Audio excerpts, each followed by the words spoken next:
Hijaunya lembah, hijaunya lereng pegunungan. Seri 5 Pelangi di Langit Singasari. Cerita, Esa Mintarja. Audiobook, novel silat. Bab 72. Akhirnya saat yang mereka tunggu dengan hati yang tegang itu pun datang.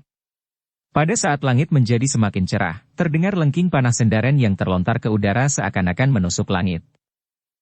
3 anak panah sendaren terbang di atas padukuhan yang masih sepi itu. Para pengawal di padukuhan itu sebagian besar masih berada di dalam barak masing-masing. Beberapa orang memang sudah terbangun sementara para petugas berjaga-jaga dengan patuh. Namun sesaat sebelumnya kesibukan yang luar biasa telah terjadi di rumah yang dipergunakan oleh Pangeran Kuda Permati. Beberapa orang berlari-lari menghubungi orang lain, sehingga kesibukan itu telah menarik perhatian para pengawal di seluruh padukuhan itu. Pada saat semua perhatian tertuju ke rumah itu, maka panah sendaren itu telah mengejutkan seisi padukuhan. Dengan serta-merta maka para pengawal di padukuhan itu pun telah berlari-lari untuk menyambar senjata mereka. Dengan cepat mereka bersiap menghadapi segala kemungkinan, karena mereka menyadari bahwa isyarat itu tentu isyarat pasukan Kediri. Apapun yang mereka maksudkan, maka seisi padukuhan itu harus bersiap-siap. Dalam pada itu, di serambi rumah yang dipergunakan Pangeran Kuda Permati dan Putri Purnadewi, 2 orang perwira sedang berbantah untuk mempertahankan sikap masing-masing. Seorang di antaranya berniat untuk melawan pasukan Kediri sampai orang yang terakhir, namun yang lain berpendirian, tidak ada gunanya lagi untuk bertempur. Tetapi kita tidak ingin mati seperti seekor cengkerik di muka lubangnya tanpa berbuat apa-apa, jawab yang lain. Tetapi nampaknya perwira yang seorang lagi tidak sependapat. Dengan lantang ia berkata, kita akan saling membantai. Jumlah lawan banyak sekali. Bukankah dengan demikian maka yang akan terjadi adalah kematian yang tidak berarti jika kita tidak bertempur, maka sikap orang-orang Kediri pun akan berbeda. Tidak, perwira yang lain berteriak. Bahkan kemudian ia pun telah berkata kepada para perwira yang lain yang ada di serambi itu, siapa yang merasa dirinya kelinci kecil, menyerahlah. Tetapi siapa yang merasa dirinya serigala, matilah dengan jantan. Perwira itu berhenti sejenak, lalu, marilah, siapa ikut bersama aku. Perwira itu segera menarik pedangnya dan berlari-lari kecil turun ke halaman. Sementara itu pasukan Kediri telah mulai bergerak mendekat, sedangkan para pengikut Pangeran Kuda Permati telah menutup semua pintu gerbang di dinding padukuhan yang tidak begitu besar itu. Ternyata bahwa para pengikut Pangeran Kuda Permati condong untuk memberikan perlawanan. Mereka memang tidak ingin menyerah dan menjadi tawanan. Karena itu, maka sebagian di antara mereka telah bersiap di belakang pintu gerbang yang tertutup. Sebagian yang lain memanjat pepohonan dan tangan yang tersandar di dinding dengan anak panah yang siap pada busurnya. Sedangkan yang lain menebar di segala sudut untuk menghadapi segala kemungkinan. Perwira yang berpendirian lain, masih berdiri di serambi. Rasa-rasanya jantungnya berdentang semakin keras. Ada kebimbangan yang bergejolak di dalam dirinya. Ternyata ada 3 orang yang kemudian mendekatinya. Seorang di antaranya berkata, perlawanan kali ini memang tidak ada artinya lagi. Selama ini perasaan kita telah tertutup oleh suasana yang keras dan bayangan kematian demi kematian.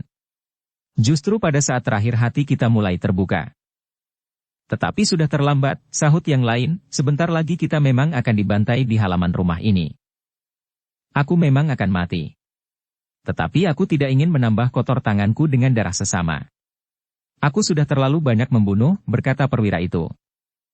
Sementara itu, seorang yang lain berkata, aku sendiri tidak mengerti apa yang terjadi di dalam diri ini. Tiba-tiba saja aku merasa bahwa aku pun sudah terlalu banyak membunuh. Aku sudah siap untuk mati, berkata yang lain pula, kematian yang mungkin tidak pernah aku bayangkan sebelumnya. Tetapi aku akan menerimanya dengan dada tengadah. 4 orang perwira itu pun kemudian berdiri sejenak memandang halaman rumah yang dilapisi oleh para pengikut Pangeran Kuda Permati dalam beberapa baris pertahanan. Mereka sudah membayangkan bahwa di halaman itu akan terjadi pertumpahan darah yang sangat mengerikan. Baru setelah pertahanan itu patah, maka prajurit-prajurit Kediri akan datang kepada mereka berempat dan membunuh mereka sekaligus. Namun ke-4 orang itu tidak berada di serambi. Mereka pun kemudian memasuki rumah itu dan pintu pun kemudian ditutup meskipun tidak terlalu rapat, untuk memberikan kesan bahwa pintu itu tidak diselarak. Pada saat yang demikian, maka pasukan Kediri telah menjadi semakin dekat. Mereka melihat pintu-pintu regol yang kemudian tertutup. Kemudian mereka pun melihat ujung-ujung tombak yang mulai menciut di atas dinding di seputar padukuhan itu. Karena itu, maka para prajurit Kediri itu pun telah mempersiapkan diri menghadapi segala kemungkinan. Mereka menyadari bahwa pertempuran yang keras dan kasar akan segera terjadi, sebagian pernah mereka alami di sisi utara dan barat dari kota raja. Pangeran Singanarpada sendirilah yang memimpin pengepungan dengan harapan bahwa pasukannya saat itu akan dapat menangkap Pangeran Kuda Permati hidup atau mati. Para prajurit Kediri di bawah pimpinan Pangeran Singanarpada itu pun ternyata memiliki sikap dan watak sebagaimana Pangeran Singanarpada sendiri. Ujung-ujung tombak yang memagari dinding padukuhan itu telah membuat darah mereka justru semakin mendidih. Demikianlah. Maka ketika para prajurit Kediri itu sudah siap di depan dinding, maka sekali lagi terdengar desing panah Sendaren. Pangeran Singanarpada telah memerintahkan melepaskan anak panah Sendaren untuk yang kedua kalinya. Isyarat setiap prajurit bersiap untuk menyerang. Ketegangan menjadi semakin memuncak. Para pengikut Pangeran Kuda Permati pun mengerti bahwa isyarat kedua bagi para prajurit Kediri adalah perintah untuk bersiap menyerang, sedangkan isyarat berikutnya, maka, gelombang pasukan Kediri itu akan mulai melanda dinding padukuhan itu. Para pengikut Pangeran Kuda Permati pun melihat pasukan Kediri dengan hati yang berdebar-debar. Dari atas dinding mereka melihat pasukan yang mengepung padukuhan itu tidak terhitung jumlahnya. Sementara itu sebagian dari mereka tengah mengawasi kemungkinan-kemungkinan lain yang dapat terjadi, seandainya ada juga pasukan Pangeran Kuda Permati yang ada di padukuhan sebelah menyebelah.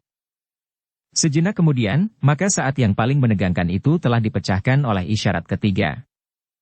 Sekali lagi, panah Sendaren telah berdesing di udara. Suaranya bagaikan siulan maut yang mengumandang dari sudut sampai ke sudut padukuhan itu. Sebenarnya lah, bahwa isyarat ketiga itu adalah perintah untuk langsung menyerang pasukan Pangeran Kuda Permati yang ada di padukuhan itu. Sementara itu, memang ada sebagian yang tidak terlalu besar, pengawal Pangeran Kuda Permati yang ada di padukuhan sebelah menyebelah.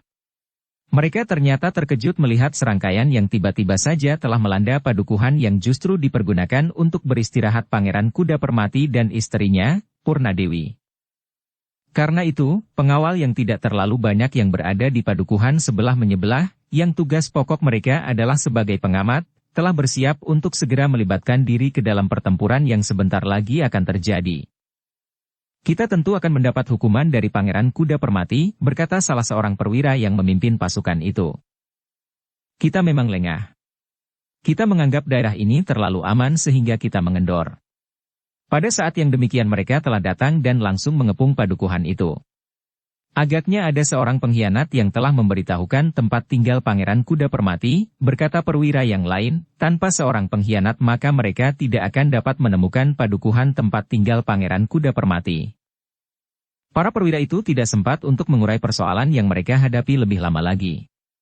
Pasukan Kediri yang dipimpin langsung oleh Pangeran Singanarpada benar-benar telah menggempur pintu gerbang padukuhan yang telah menjadi tempat beristirahat Pangeran Kuda Permati dan Purnadewi. Karena itu, maka para pengikut Pangeran Kuda Permati di padukuhan-padukuhan yang lain tidak menunggu lebih lama lagi. Tidak ada perintah yang memanggil mereka. Namun ketika sekelompok para pengikut Pangeran Kuda Permati keluar dari sebuah padukuhan, maka kelompok yang lain telah muncul dari padukuhan yang lain pula. Namun Pangeran Singanarpada sudah memperhitungkannya. Karena itu, maka pasukan yang tersedia untuk itu pun segera memisahkan diri. Mereka tidak ikut menyerang para pengikut Pangeran Kuda Permati di padukuhan di depan mereka, tetapi mereka akan menghadapi langsung pasukan lawan yang datang dari arah yang lain. Dengan demikian maka pertempuran di luar padukuhan itu ternyata telah terjadi lebih dahulu dari pertempuran di dalam padukuhan itu sendiri. Namun dalam waktu yang pendek, maka pasukan Pangeran Singanarpada telah mulai menggempur pintu-pintu gerbang di 4 jurusan. Sementara itu, dari atas dinding di sebelah menyebelah pintu gerbang itu, para pengikut Pangeran Kuda Permati telah menyerang mereka dengan melontarkan anak-anak panah yang meluncur bagaikan hujan. Tetapi hal seperti itu sudah diperhitungkan oleh para perwira pasukan Pangeran Singanarpada. Karena itu, maka ketika anak panah itu menghujani mereka pun telah melindungi diri mereka dengan perisai-perisai yang sudah mereka persiapkan lebih dahulu. Dengan demikian, maka tidak ada lagi yang dapat menahan arus pasukan Pangeran Singanarpada. Pintu gerbang padukuhan yang tidak terlalu kuat itu pun dengan cepat dapat dipecahkan sehingga pasukan Pangeran Singanarpada pun telah menghambur memasuki padukuhan itu.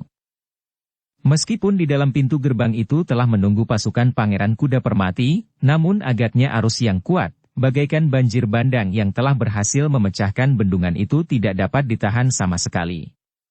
Arus itu mendesak meluap memasuki jalan-jalan dan halaman-halaman di dalam padukuhan. Dengan demikian maka pertempuran pun segera telah menebar di seluruh padukuhan.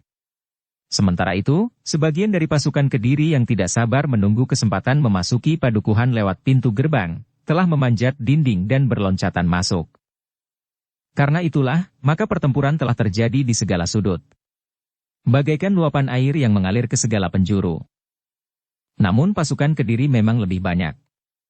Ketika semua kekuatan yang ada di padukuhan itu telah dikerahkan, maka masih ada sebagian dari pasukan Kediri yang belum sempat memasuki pintu gerbang. Karena itu, maka pertempuran yang terjadi kemudian adalah pertempuran yang berat sebelah.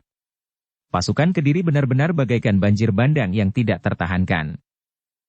Meskipun demikian, namun para pengikut Pangeran Kuda Permati telah bertempur dengan gagah berani.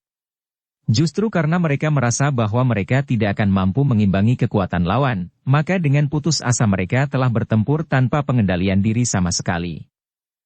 Sebenarnya lah seperti yang sudah diduga. Kematian dan kematian yang tidak terelakkan sudah terjadi di padukuhan itu. Bukan saja para pengikut Pangeran Kuda Permati, tetapi juga para prajurit Kediri. Sementara itu, Pangeran Singanarpada sendiri telah mengamuk bagaikan seekor singa yang terluka. Menurut pengertiannya, kepergian Purnadewi menemui suaminya, tidak akan ada gunanya sama sekali. Bahkan Pangeran Kuda Permati justru telah menjadi semakin ganas dengan serangan-serangannya di sisi barat perbatasan kota Raja Kediri. Karena itu, maka agaknya tidak ada lagi jalan larian daripada menghancurkan sama sekali kekuatan Pangeran Kuda Permati. Meskipun Pangeran Singanarpada menyadari bahwa yang ada di padukuhan itu sebenarnya bukan pasukan induk Pangeran Kuda Permati, tetapi sepasukan pengawal yang kuat yang melindungi Pangeran Kuda Permati dan istrinya, Putri Purnadewi. Jika aku dapat menangkap hidup atau mati Pangeran Kuda Permati, maka semuanya tentu akan berubah. Tanpa Pangeran Kuda Permati, maka tidak akan ada lagi sandaran perjuangan para pengikutnya, sehingga kekuatan mereka akan dengan mudah dipatahkan, berkata Pangeran Singanarpada di dalam hatinya. Dengan demikian maka Pangeran Singanarpada pun tidak lagi mengekang pasukannya. Ia sudah berusaha dengan segala cara untuk menyelesaikan perang itu dengan korban yang sekecil-kecilnya. Tetapi usahanya itu agaknya sia-sia saja. Ternyata bahwa Pangeran Singanarpada adalah seorang senapati yang memiliki kemampuan yang jarang ada duanya. Tanpa dapat ditahan lagi, maka Pangeran Singanarpada telah bergerak menuju ke rumah yang telah diisyaratkan oleh pasukan sandinya. Meskipun tidak pasti, tetapi menurut perhitungan, rumah yang paling kuat mendapatkan penjagaan tentu rumah yang dipergunakan oleh Pangeran Kuda Permati. Para pengawalnya lah yang dengan susah payah harus menyesuaikan diri. Mereka pun harus berusaha dengan segenap kemampuan untuk ikut menusuk memasuki daerah pertahanan yang berlapis-lapis dari pasukan Pangeran Kuda Permati. Namun pasukan yang berlapis itu tidak mampu membendung arus prahara yang melanda mereka. Kekuatan Pangeran Singanarpada dan kekuatannya benar-benar tidak tertahankan. Betapapun para pengikut Pangeran Kuda Permati berusaha namun akhirnya mereka pun telah dibabat bagaikan batang ilalang, sehingga akhirnya Pangeran Singanarpada pun berhasil mencapai tangga rumah yang diperkirakan menjadi tempat tinggal Pangeran Kuda Permati.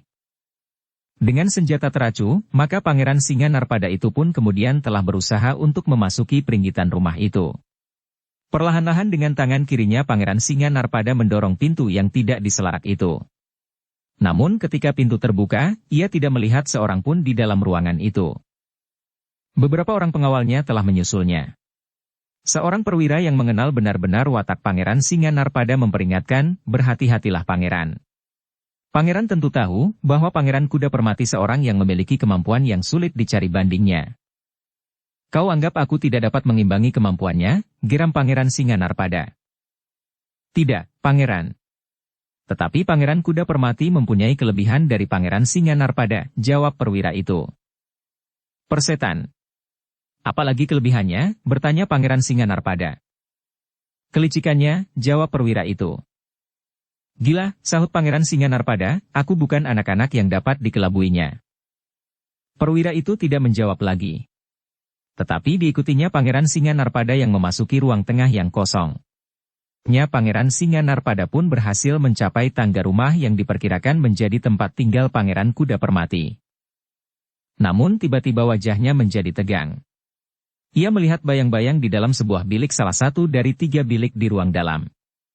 Justru bilik yang paling tengah. Aku melihat ada seseorang di sentong tengah, berkata Pangeran Singanarpada. Para pengawalnya pun menjadi ragu-ragu. Namun akhirnya serentak mereka mengacukan senjata mereka ketika mereka melihat seseorang membuka tirai pintu bilik itu dan melangkah keluar. Seseorang yang tidak bersenjata sama sekali. Marilah Pangeran. Silahkan masuk ke sentong tengah, orang itu mempersilahkan. Pangeran Singanarpada ragu-ragu, sementara perwira pengawalnya berdiri lekat di sisinya sambil berbisik, jangan. Tetapi orang itu menarik nafas dalam-dalam sambil berkata, Pangeran akan melihat akhir dari semua pembantaian yang telah terjadi. Apa yang terjadi? Bertanya Pangeran Singanarpada. Orang itu membuka tirai itu selebar-lebarnya. Ada 3 orang lainnya di dalam bilik itu. Mereka semuanya telah melangkah keluar tanpa memegang senjata apapun juga. Beberapa orang pengawal telah berdiri di belakang keempat orang itu dengan senjata teracu, sementara Pangeran Singanarpada dengan beberapa pengawalnya yang lain telah mendekati pintu. Lihat, apa yang ada di dalam, perintah Pangeran Singanarpada. Seorang di antara pengawalnya pun telah melangkah dengan hati-hati. Dengan senjata teracu pengawal itu melangkah memasuki sentong tengah itu dengan sangat berhati-hati. Namun ketika tubuhnya hilang di telan pintu, maka ia pun telah berdiri tegak dengan tegang. Bahkan kemudian ia pun melangkah keluar dengan wajah gelisah. Ketika dilihatnya pembaringan yang ada di dalam bilik itu, maka Pangeran Singanarpada pun terkejut bukan buatan. Ia melihat 2 sosok mayat yang terbaring berjajar dengan darah yang sudah membeku. Pangeran Singanarpada heran melihat sikap pengawalnya itu. Tanpa mengatakan sesuatu ia pun telah melangkah ke pintu. Beberapa saat itu termangu-mangu. Namun ia pun telah melangkah masuk. Ketika dilihatnya pembaringan yang ada di dalam bilik itu, maka Pangeran Singanarpada pun terkejut bukan buatan. Ia melihat 2 sosok mayat yang terbaring berjajar dengan darah yang sudah membeku. Adimas Kuda Permati, desis Pangeran Singanarpada, di Ajeng Purnadewi. Sesaat Pangeran Singanarpada berdiri tegak mematung. Namun dalam pada itu, seorang perwira pengikut Pangeran Kuda Permati mendekatinya sambil berkata, sebagaimana Pangeran lihat, keduanya telah meninggal. Suasana menjadi hening. Para pengawal Pangeran Singanarpada sama sekali tidak mencegah ketika salah seorang pengawal Pangeran Kuda Permati itu masuk ke dalam bilik itu dan berbicara kepada Pangeran Singanarpada. Dengan wajah yang tegang Pangeran Singanarpada bertanya, apa yang telah terjadi? Siapakah yang telah membunuh mereka berdua? Pengawal itu menarik nafas dalam-dalam. Kemudian katanya, Pangeran. Kami mohon maaf, bahwa hal ini terjadi tanpa dapat dicegah oleh seorang pun. Ternyata bahwa Putri Purnadewi telah mengambil satu langkah yang sama sekali tidak terduga. Putri Purnadewi telah membunuh Pangeran Kuda Permati, namun kemudian Putri Purnadewi telah membunuh dirinya sendiri. Namun sebelumnya Putri Purnadewi sempat memanggil aku yang bertugas di serambi rumah ini dan menyaksikan saat terakhir Putri Purnadewi. Wajah Pangeran Singanarpada menjadi semakin tegang.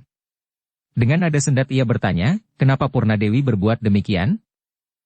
Putri telah berpesan kepadaku pada saat terakhir agar aku menyampaikan pesan ini kepada seseorang yang akan dapat menyampaikan kepada Pangeran Singanarpada. Ternyata bahwa aku telah bertemu sendiri dengan Pangeran, sehingga aku akan dapat menyampaikan pesan ini langsung. Bagaimana bunyi pesan itu? Bertanya Pangeran Singanarpada. Putri berusaha untuk menjelaskan semua masalah kepada Pangeran Kuda Permati. Tetapi usaha itu sia-sia. Karena Putri sendiri kemudian yakin akan kebenaran sikap Pangeran Singanarpada, maka ia telah mengambil satu keputusan. Bukan karena tekanan paksaan Pangeran Singanarpada, tetapi karena keyakinan Putri sendiri. Karena itulah, maka akhirnya Putri telah mengambil langkah demikian. Pangeran Singanarpada tercenung sejenak. Pesan itu benar-benar telah mengguncang perasaannya. Karena itu, maka untuk beberapa saat ia tidak dapat mengucapkan kata-kata. Sementara itu, perwira itu pun berkata, "Pangeran, sebenarnya lah Putri Purnadewi sangat mencintai Pangeran Kuda Permati." Putri telah mengunjamkan keris pusaka Pangeran Kuda Permati sambil menangisinya. Namun kemudian Putri telah melakukannya pula atas dirinya sendiri. Agaknya Putri benar-benar telah menemukan satu keyakinan, bahwa perjuangan Pangeran Kuda Permati sekedar menimbulkan malapetaka dan tidak akan menghasilkan apa-apa. Tetapi karena usahanya untuk meyakinkan Pangeran Kuda Permati tidak berhasil, maka Putri telah mengambil jalan sendiri. Ia telah mengorbankan suaminya dan dirinya sendiri bagi satu keyakinan yang kemudian dipegangnya sebagai satu kebenaran. Pangeran Singanarpada mengangguk-angguk. Beberapa langkah ia bergeser. Ia melihat luka di dada Pangeran Kuda Permati dan juga di dada Putri Purnadewi. "Kenapa kau tidak mencegah Putri membunuh diri?" bertanya Pangeran Singanarpada. "Aku tidak sempat melakukannya." Demikian Putri mengakhiri pesannya, maka ia pun dengan serta-merta telah menusuk ke arah jantungnya sendiri. "Aku memang berusaha. Tetapi ketika aku melompat untuk menggapai keris itu, ternyata aku telah terlambat. Keris itu telah menyentuh jantung Putri Purnadewi. Aku hanya sempat menangkap ketika Putri akan jatuh dan kemudian membaringkannya di pembaringan, di sini Pangeran Kuda Permati." Agaknya Putri telah menusuk Pangeran Kuda Permati di saat sedang tidur lelap sehingga ia hanya bergeser sedikit saja dari letak tidurnya semula, berkata perwira itu. "Luar biasa," berkata Pangeran Singanarpada, keyakinan itu benar-benar telah mencengkam jantung di Ajeng Purnadewi sehingga ia dapat melakukan semua itu. Keyakinannya telah memberikan kepadanya kekuatan yang luar biasa sehingga ia dapat menentukan satu sikap yang sulit dapat dimengerti. "Ya Pangeran." "Tetapi semua itu telah terjadi," jawab perwira itu, "namun demikian, ternyata bahwa di padukuhan ini masih terjadi pembantaian yang sama sekali tidak terkendali. Meskipun Putri Purnadewi telah mengorbankan dirinya namun hasilnya agaknya sia-sia." "Tidak," jawab Pangeran Singanarpada, "hasilnya tentu bukan kesia-siaan. Mungkin saat ini belum. Tetapi pembantaian kali ini adalah pembantaian yang mudah-mudahan yang terakhir kalinya." Pengawal Pangeran Kuda Permati itu menarik nafas dalam-dalam. Ternyata Pangeran Singanarpada adalah seorang senapati dengan dalam keadaan yang panas, jantungnya masih tetap dingin. Ia masih dapat berpikir dengan baik dan menilai keadaan dengan pertimbangan yang tenang. Dalam pada itu pengawal Pangeran Kuda Permati itu berkata, "Aku sudah berusaha untuk mencegah pertempuran yang terjadi sepeninggal Pangeran Kuda Permati dan Putri Purnadewi. Namun beberapa orang perwira yang tidak mau mempergunakan nalarnya tidak menghiraukan keadaan yang kami hadapi. Selain Pangeran Kuda Permati sudah meninggal, maka keadaan pasukan kami di padukuhan ini sama sekali tidak berimbang dengan pasukan Kediri. Jika kami menyampaikan sebagaimana adanya tentang Pangeran Kuda Permati dan Putri Purnadewi, mungkin sikap Kediri pun akan berbeda. Mereka tidak asal saja membantai kami yang tidak lagi mempunyai sandaran sepeninggal Pangeran Kuda Permati." Pangeran Singanarpada mengangguk-angguk. Ia percaya kepada pengawal itu tentang semua yang dikatakannya. Ternyata bahwa Putri Purnadewi telah mengorbankan bukan saja suaminya, tetapi juga dirinya sendiri. Ia telah mengorbankan orang yang dicintainya sehingga hidupnya sendiri menjadi tidak berarti sama sekali. Sejenak Pangeran Singanarpada merenungi kedua sosok tubuh yang telah membeku itu. Bagaimanapun juga ia menaruh hormat yang sebesar-besarnya kepada Putri Purnadewi. Namun ia tidak sampai hati memisahkan kedua tubuh yang terbaring diam itu, karena bagi Kediri keduanya mempunyai kedudukan yang berbeda. Yang seorang bagi Kediri merupakan seorang pengkhianat, sedangkan seorang yang lain adalah seorang pahlawan. Namun keduanya adalah sepasang suami istri yang saling mencintai. Karena itu, akhirnya Pangeran Singanarpada mengambil kesimpulan, agar keduanya biar saja tetap berbaring berdampingan. Sementara itu, maka Pangeran Singanarpada berkata kepada salah seorang pengawalnya, "Perintahkan beberapa orang mengawal kedua sosok tubuh itu. Jangan diganggu. Sementara aku akan melihat apa yang terjadi di medan perang." Beberapa pengawal Pangeran Singanarpada pun kemudian berada di dalam dan di luar bilik itu. Sementara yang lain mengawal Pangeran Singanarpada keluar dari rumah itu. Demikian Pangeran Singanarpada berada di halaman, maka suasananya telah berubah sama sekali. Ia tidak melihat dengan kepala tunduk sosok-sosok mayat yang terbaring diam. Namun di halaman Pangeran Singanarpada merasakan betapa panasnya suasana. Yang terdengar adalah sorak gemuruh dan teriakan-teriakan kesakitan. Umpatan kasar dan caci maki yang kotor. Sementara itu senjata masih saja berdentangan saling beradu. Namun sementara itu, Pangeran Singanarpada telah melihat mayat yang terbujur lintang di halaman. Sebagian besar dari sosok-sosok mayat itu adalah mayat para pengikut Pangeran Kuda Permati. Jika dibiarkan saja pertempuran ini, akan berarti para pengikut Pangeran Kuda Permati akan dibabat habis oleh prajurit Kediri yang marah. Sejenak Pangeran Singanarpada termangu-mangu. Namun kemudian ia pun telah memerintahkan kepada seorang prajurit yang bertugas untuk memberikan isyarat, agar dilontarkan ke udara anak panah Sendaren untuk mengisyaratkan, agar lawan diberi kesempatan menyaksikan semua bagian dari medan pertempuran itu. Sejenak kemudian maka beberapa anak panah Sendaren telah berterbangan di udara. Bagi yang mengenal isyarat-isyarat sandi, maka mereka pun segera mengetahui, bahwa bunyi isyarat itu adalah, beri kesempatan yang menyerah. Seorang perwira mengumpat sambil berkata, "Gila, siapakah yang telah dengan lemah hati memerintahkan pertempuran ini dihentikan?" Mungkin isyarat itu dilontarkan tanpa setahu Pangeran Singanarpada. Tidak seorang pun yang akan berani melontarkan isyarat yang berisi perintah di luar pengetahuan Pangeran Singanarpada. Orang yang demikian tentu akan mengalami nasib yang buruk, jawab yang lain. Jadi kita harus melepaskan kesempatan ini. Pada satu saat aku memang ingin melihat mayat bertebaran membujur lintang, seperti membabat batang ilalang, berkata yang pertama. Keduanya terdiam. Ternyata banyak senapati yang agaknya mempunyai keberatan atas isyarat itu. Baru ketika isyarat itu lontarkan untuk kedua kalinya, maka para perwira itu mempercayainya bahwa mereka harus memberi kesempatan kepada lawan menyerah.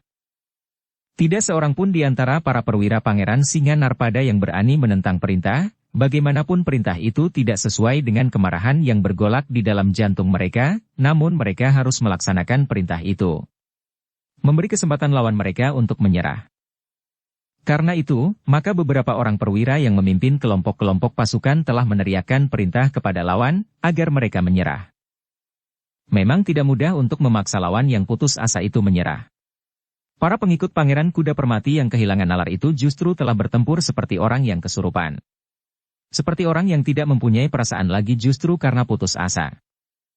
Meskipun demikian ada juga di antara mereka yang masih sempat berpikir bahwa tidak akan ada gunanya untuk bertempur terus, sebagaimana mereka menyadari bahwa tidak akan ada gunanya untuk membunuh diri. Dengan demikian ketika lawan mereka meneriakkan perintah untuk menyerah, maka mereka pun telah melemparkan senjata-senjata mereka. Dengan demikian, maka pertempuran pun semakin berat sebelah. Namun bagi para perwira pasukan Pangeran Singanarpada yang keras, menghadapi para pengikut Pangeran Kuda Permati yang tidak mau menyerah, agaknya benar-benar satu sikap yang keras pula. Meskipun demikian, setiap kali para perwira dari pasukan Pangeran Singanarpada masih memberi kesempatan kepada lawan-lawan mereka untuk menyerah.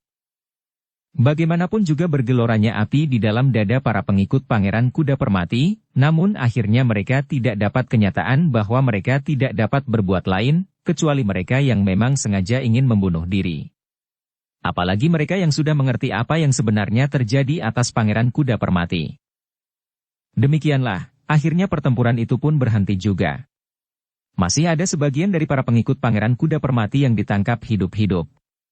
Meskipun ada juga di antara para prajurit Kediri yang ingin mereka tertumpas habis, namun mereka harus menghormati paugeran kasatrian. Mereka tidak memperlakukan lawan yang sudah menyerah dengan cara yang sama dengan menghadapi mereka yang tetap pada pendiriannya, melawan pasukan Kediri. Pangeran Singanarpada memandangi mereka yang menyerah itu dengan sorot mata yang bagaikan menyala. Tangan mereka yang menyerah itu pun tentu telah bernoda darah orang-orang Kediri. Mungkin prajurit Kediri, tetapi mungkin orang-orang lemah yang tidak berdaya. Tetapi Pangeran Singanarpada masih tetap menyadari kedudukannya. Karena itu, maka ia pun telah memerintahkan agar para tawanan diperlakukan sebagaimana seorang tawanan. Ketika pertempuran di padukuhan itu akhirnya selesai juga, maka bekasnya benar-benar telah mendirikan bulu tengkuk. Mayat bergelimpangan terbujur lintang di halaman-halaman, di kebun-kebun dan bahkan benar di jalan-jalan padukuhan. Benar-benar pertempuran yang mengerikan. Dengan demikian, maka tugas para prajurit Kediri pun adalah mengumpulkan kawan-kawan mereka yang terluka dan terbunuh di peperangan itu, sementara para tawanan dengan pendapat pengawalan yang kuat, harus mengumpulkan kawan-kawan mereka pula. Untuk menjaga kemungkinan-kemungkinan yang tidak diinginkan maka kedua pihak telah mengumpulkan kawan-kawan mereka, terutama yang terluka, di tempat yang berbeda. Dengan demikian, maka pekerjaan yang berat pun telah menunggu. Mengubur mayat yang jumlahnya bagaikan tidak terhitung dan mereka pun harus merawat kawan-kawan mereka yang terluka dari kedua belah pihak. Namun sementara itu, Pangeran Singanarpada telah mengirimkan beberapa orang penghubung untuk mencapai Kediri dan melaporkan apa yang telah terjadi. Sementara itu, Pangeran Singanarpada dengan sengaja telah membiarkan beberapa orang lawan yang melarikan diri dari padukuhan itu.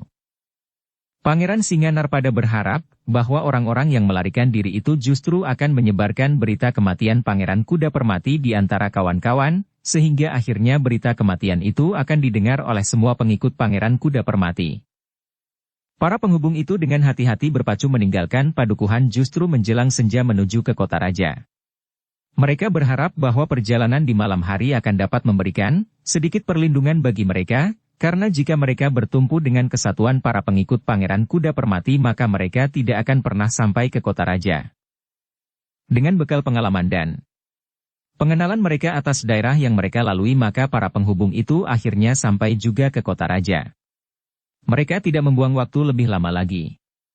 Karena itu, maka mereka pun malam itu juga telah menghadap Panglima Prajurit Kediri. Laporan itu memang sangat mengejutkan. Namun laporan itu merupakan satu peristiwa yang sangat penting. Meskipun demikian, Panglima Pasukan Kediri masih harus menunggu keesokan harinya untuk menghadap Sri Baginda. Ketika berita itu disampaikan kepada Sri Baginda, maka wajah Sri Baginda menjadi tegang. Namun kemudian wajah itu tertunduk dalam-dalam. Untuk beberapa saat Sri Baginda tidak mengatakan sesuatu. Bagaimanapun juga Pangeran Kuda Permati adalah keluarga sendiri. Sementara itu Sri Baginda menjadi sangat terharu mendengar sikap Putri Purnadewi. Betapapun pedihnya, tetapi ia telah melakukannya.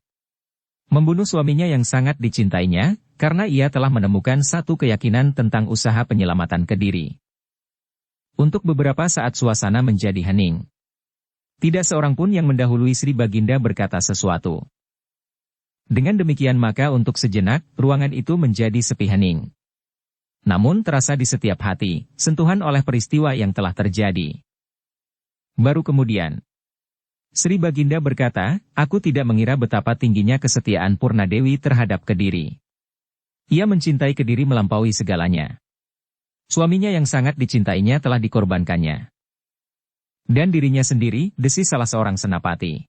Tidak, berkata Sri Baginda, ia tidak mengorbankan diri bagi Kediri. Tetapi tanpa suaminya ia merasa bahwa hidupnya tidak akan berarti lagi. Senapati itu menunduk dalam-dalam. Ia tidak mengatakan apa-apa lagi. Sejenak kemudian maka Sri Baginda itu pun berkata, siapkan prajurit segelar sepapan. Jika terjadi sesuatu di perjalanan, jangan mengecewakan. Ambil tubuh pangeran suami istri itu atas namaku.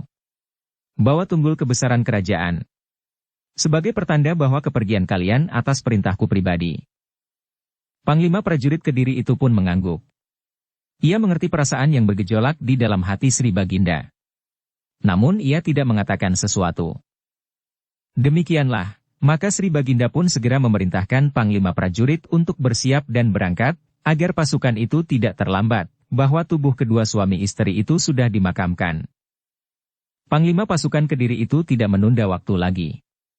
Ia pun segera mengerahkan semua pasukan berkuda yang ada di dalam kota raja. Namun demikian, Panglima itu tetap berhati-hati. Pasukan yang tersisa seluruhnya telah disiagakan jika terjadi sesuatu. Mungkin para pengikut Pangeran Kuda Permati justru menjadi putus asa dan mengamuk tanpa menghiraukan apapun lagi. Karena itu, setiap barak prajurit di Kediri telah bersiaga sepenuhnya, sementara semua pasukan berkuda dari beberapa barak dan kesatuan telah diperintahkan untuk berkumpul di alun-alun segera. Ternyata prajurit Kediri masih mampu bergerak cepat. Dengan segera sepasukan prajurit berkuda yang besar dan kuat telah siap di alun-alun, lengkap dengan pertanda dan umbul-umbul kerajaan. Mereka pun membawa rontek, panji-panji dan kelebet kebesaran pasukan mereka masing-masing. Panglima prajurit Kediri itu pun telah memimpin sendiri pasukan itu dengan penunjuk jalan penghubung yang telah menyampaikan laporan tentang kematian Pangeran Kuda Permati dan istrinya. Beberapa saat kemudian maka pasukan yang besar dengan segala macam pertanda kebesaran itu pun telah berderap di jalan-jalan menuju ke tempat yang ditunjukkan oleh para penghubung. Iring-iringan pasukan itu ternyata telah mengejutkan orang-orang yang menyaksikan. Mereka belum pernah melihat iring-iringan sekuat itu. Apalagi dengan pertanda utusan Sri Baginda dan tanda-tanda kebesaran di setiap kelompok pasukan. Sementara itu, prajurit yang tersisa dan ditinggalkan di kota raja pun telah bersiap-siap sepenuhnya. Kekuatan mereka tidak begitu besar lagi. Jika terjadi sesuatu, maka mereka harus mampu mengatasi dengan kekuatan yang ada. Namun demikian, Senapati yang mewakili Panglima yang sedang memimpin sendiri pasukan yang menjemput sosok tubuh Pangeran Kuda Permati suami istri itu, telah menghubungi para pemimpin pasukan di perbatasan. Jika diperlukan, maka pasukan di perbatasan itu akan ditarik masuk ke dalam kota raja. Dalam pada itu, maka iring-iringan pasukan berkuda itu pun berpacu dengan cepat melintasi bulak-bulak panjang dana padukuhan-padukuhan. Tidak seorang pun yang berani mengganggu pasukan itu. Bahkan pasukan Pangeran Kuda Permati yang mengetahui pasukan yang besar itu lewat, telah menyibak dan bahkan bersembunyi. Mereka tidak akan berani mengambil akibat yang pahit jika mereka berani mengganggu pasukan itu. Pasukan yang sangat besar dan kuat, yang belum pernah dilihat oleh para pengikut Pangeran Kuda Permati. Namun sementara itu, beberapa orang pengikut Pangeran Kuda Permati memang sudah berhasil melarikan diri. Mereka berusaha untuk dapat bergabung dengan pasukan-pasukan yang berada di padukuhan yang bertebaran. Tetapi mereka ternyata telah membawa berita yang sangat mengejutkan bagi para pengikut Pangeran Kuda Permati. Mereka yang melarikan diri, pada umumnya sudah mengetahui, setidak-tidaknya mendengar dari kawan-kawan mereka, bahwa Pangeran Kuda Permati telah terbunuh bersama istrinya Putri Purnadewi. Berita itu ikut tersebar ke lingkungan para pengikut Pangeran Kuda Permati. "Bohong," teriak seorang perwira yang memimpin sekelompok pasukan di sebuah padukuhan. "Aku berkata sebenarnya," jawab pengikut yang melarikan diri itu. Perwira itu terpaksa memikirkannya. Namun ia kemudian berkata, "Aku tidak dapat dengan tergesa-gesa mempercayaimu. Aku harus membuat hubungan dengan beberapa orang kawan." "Padukuhan itu sudah direbut oleh pasukan Pangeran Singanarpada," berkata pengikut Pangeran Kuda Permati yang melarikan diri itu. "Pengecut. Kenapa Pangeran Singanarpada tidak berani menghadapi pasukan induk kita?" bertanya perwira itu. Pengikut Pangeran Kuda Permati yang sempat melarikan diri itu termangu-mangu. Namun kemudian katanya, "Tetapi apa yang dapat dilakukan oleh pasukan induk ini kemudian? Pangeran Kuda Permati sudah terbunuh. Dan apakah kekuatan pasukan induk ini masih tetap sebagaimana kita duga sebagaimana semula?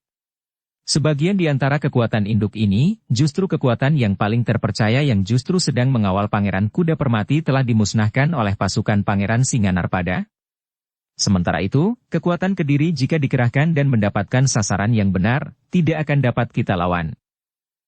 "Omong kosong," bentak perwira itu, "aku tidak akan mengambil kesimpulan dengan tergesa-gesa. Apalagi mengorbankan diri untuk digantung di alun-alun." Pengikut Pangeran Kuda Permati yang melarikan diri itu menarik nafas dalam-dalam. Namun kemudian katanya, "Memang sebaiknya kita mencari hubungan untuk mendapatkan keterangan yang pasti." Dengan demikian maka perwira itu telah memanggil beberapa orang pembantunya. Mereka mulai berbincang tentang berita yang dibawa oleh salah seorang di antara mereka yang sempat melarikan diri dari pertempuran di padukuhan itu. Ternyata bahwa semuanya berpendirian, bahwa mereka harus mendapatkan satu kepastian tentang kebenaran berita itu. Karena itu, maka mereka pun telah menugaskan beberapa orang dalam tugas sandi untuk mencari berita dan juga untuk mengetahui tempat dan gerak pasukan Kediri. Dengan hati-hati mereka pun telah berusaha melakukan tugas mereka sebaik-baiknya. Tugas yang tidak akan dapat mereka selesaikan dalam waktu 1 hari saja. Namun akhirnya mereka pun mendapat keterangan bahwa sepasukan Kediri yang kuat telah ke sebuah padukuhan tempat Pangeran Kuda Permati dan istrinya Putri Purnadewi terbunuh. Tetapi mereka tidak mendapat kesempatan untuk mendekat. Nampaknya penjagaan yang dilakukan oleh pasukan yang menduduki padukuhan itu benar-benar ketat. Namun dari orang-orang yang menyaksikan, petugas itu mendapat gambaran tentang pasukan berkuda yang menuju ke padukuhan itu. "Satu pasukan yang sangat kuat," berkata orang-orang yang menyaksikan. Para petugas sandi itu dapat membayangkan sebagaimana diceritakan oleh orang-orang yang melihatnya. Umbul-umbul rontek dan kelebet dari setiap kesatuan, serta tanda kebesaran dari pasukan Kediri dengan umbul-umbul kerajaan. Satu pameran kekuatan yang belum pernah terjadi, berkata petugas sandi itu, bergabung dengan pasukan Singanarpada maka kekuatan itu akan benar-benar merupakan kekuatan yang tidak terpatahkan. Sementara itu, pasukan berkuda Kediri itu telah memasuki padukuhan yang telah diduduki oleh Pangeran Singanarpada itu, dengan membawa perintah Sri Baginda, bahwa kedua tubuh Pangeran Kuda Permati dan Putri Purnadewi harus dibawa kembali ke Istana Kediri. Pangeran Singanarpada yang sudah menguasai padukuhan itu sama sekali tidak berkeberatan. Bahkan sebenarnya lah di dalam hati, Pangeran Singanarpada juga merasa kehilangan, karena keduanya masih keluarga sendiri. Apalagi cara keduanya meninggal. Terutama hormat Pangeran Singanarpada yang terbesar ditujukan kepada Putri Purnadewi. Nampaknya Pangeran Singanarpada juga tidak ingin menduduki tempat itu terlalu lama. Pasukannya juga ingin kembali bersama pasukan berkuda itu. Namun karena di antara mereka adalah orang-orang yang terluka, baik para prajurit Pangeran Singanarpada sendiri, maupun para pengikut Pangeran Kuda Permati, maka perjalanan mereka pun akan menjadi sangat lambat, karena mereka akan membawa beberapa buah pedati. Karena itu, maka pasukan berkuda itu pun telah dibagi. Sebagian dari mereka akan mendahului dengan membawa tubuh Pangeran Kuda Permati dan Putri Purnadewi. Sedangkan sebagian kecil di antara mereka akan kembali bersama pasukan Pangeran Singanarpada membawa mereka yang terluka, yang terbunuh di peperangan telah dikubur di padukuhan yang telah mereka duduki itu untuk sementara. Kepergian pasukan Pangeran Singanarpada itu juga memberi kesempatan, agar berita tentang kematian dan sebab-sebab kematiannya lebih cepat tersebar. Sebenarnya lah, sepeninggal pasukan Pangeran Singanarpada, maka beberapa orang petugas yang dikirim oleh para perwira dari pasukan yang berpijak kepada Pangeran Kuda Permati telah datang ke padukuhan itu untuk mendapatkan keterangan yang dapat memastikan kematian Pangeran Kuda Permati dan sebab-sebabnya.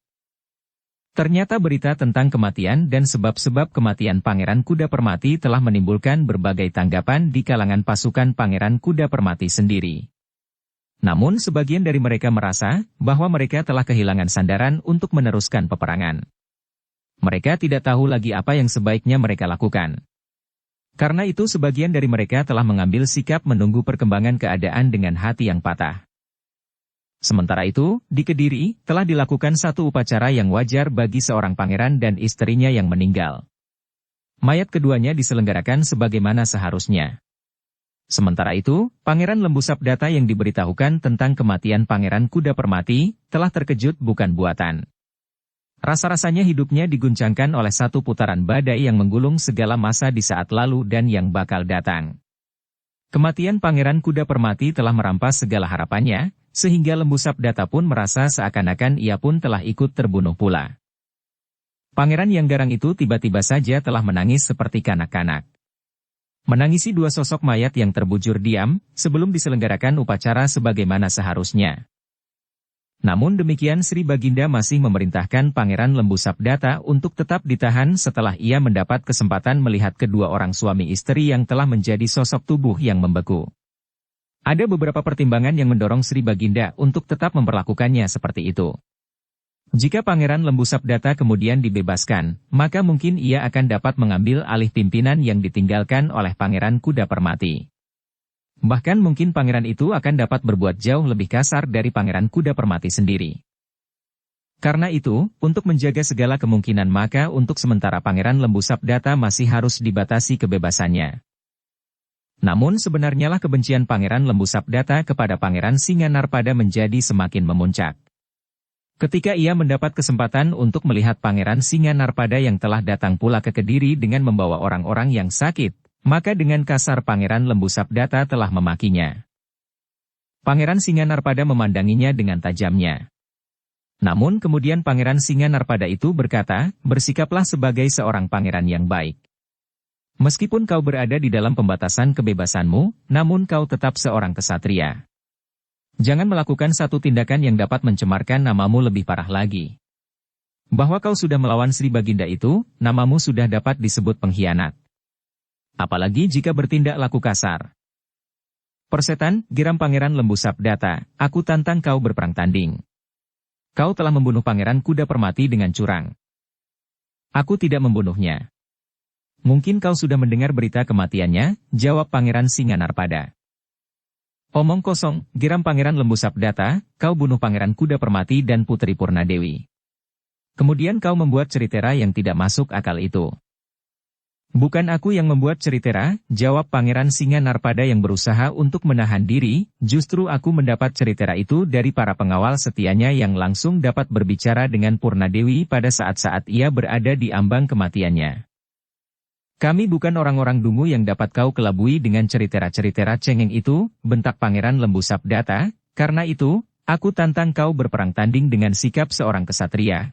Seandainya kelak aku dihukum mati, maka aku sudah dapat membunuhmu di gelandang perang tanding yang jujur. Adimas Lembu Sabdata, jawab Pangeran Singanarpada dengan suara gemetar karena menahan gejolak perasaannya, kau jangan bersikap seperti orang linglung. Kau tahu siapa aku, dan aku pun tahu siapa kau. Kau tahu tingkat kemampuanku dan aku tahu tingkat kemampuanmu. Jangan berkata begitu. Seandainya kita memasuki perang tanding, maka hal itu tidak akan berarti apa-apa. Tetapi seandainya aku menolak perang tanding, itu pun tidak berarti apa-apa pula. Karena setiap orang mengetahui tingkat kemampuan kita masing-masing. Pengecut, teriak Pangeran Lembu Sabdata, kau tidak berani menerima tantanganku? Sudahlah, berkata Pangeran Singanarpada, tenanglah.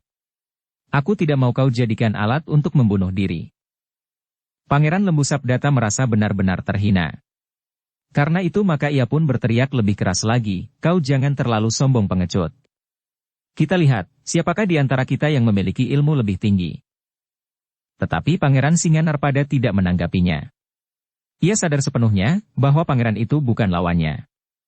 Mungkin ia akan berpikir dan bahkan menerima tantangan itu jika Pangeran Kuda Permati yang mengucapkannya, tetapi jika ia menerima tantangan Pangeran Lembu Sabdata, maka beberapa orang senopati justru akan mempersalahkannya.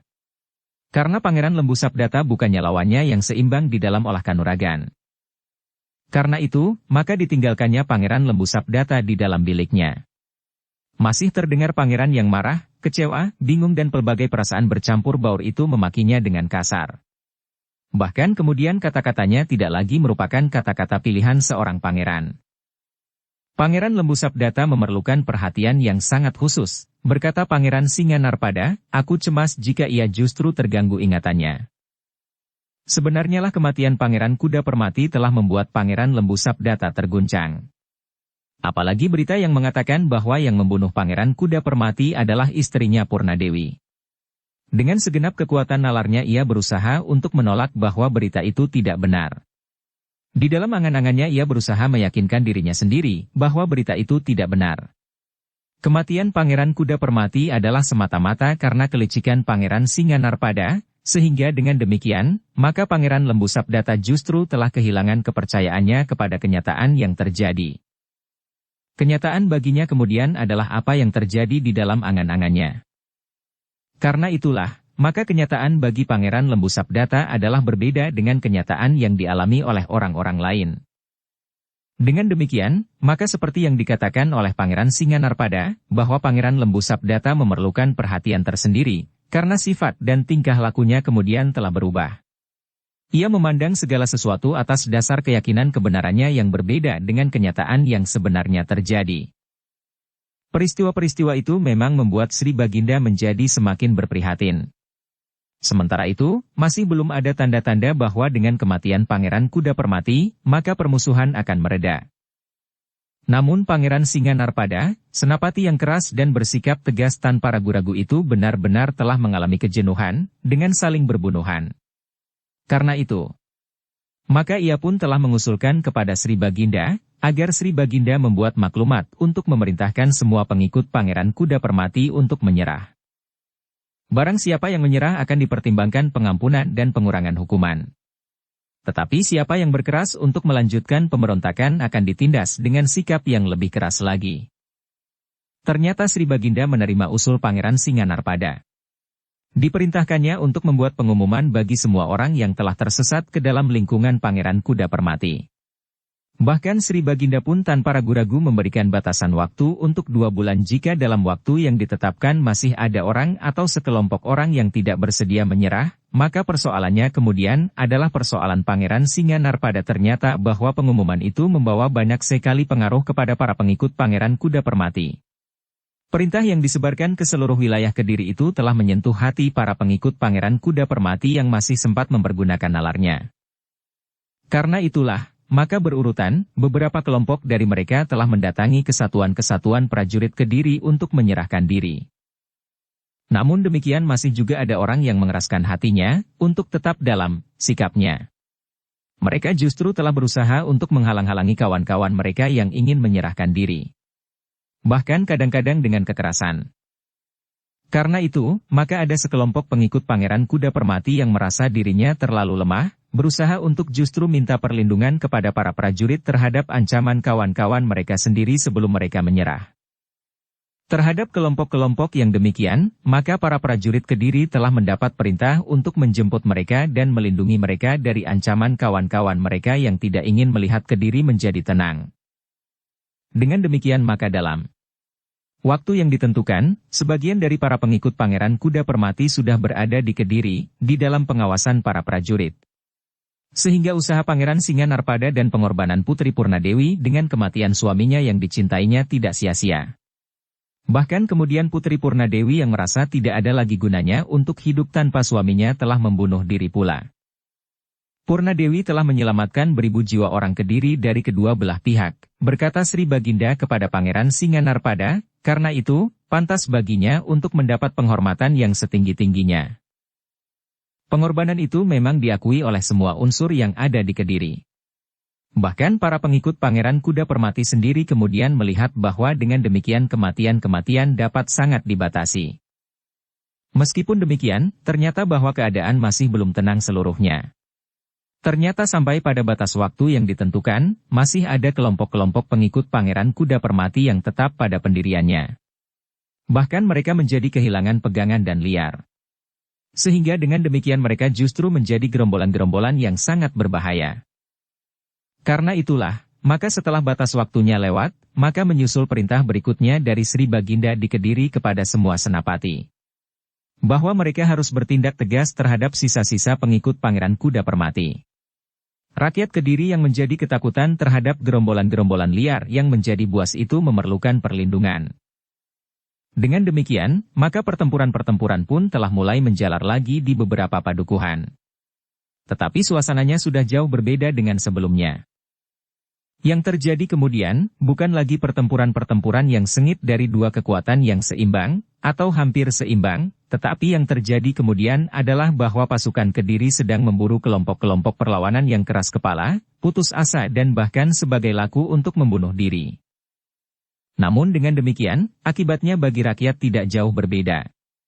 Kelompok-kelompok yang putus asa itu menjadi liar dan buas. Mereka ternyata membunuh bukan saja prajurit-prajurit, tetapi juga rakyat yang sama sekali tidak bersalah. Justru kelompok-kelompok kecil itu sangat merugikan rakyat Kediri.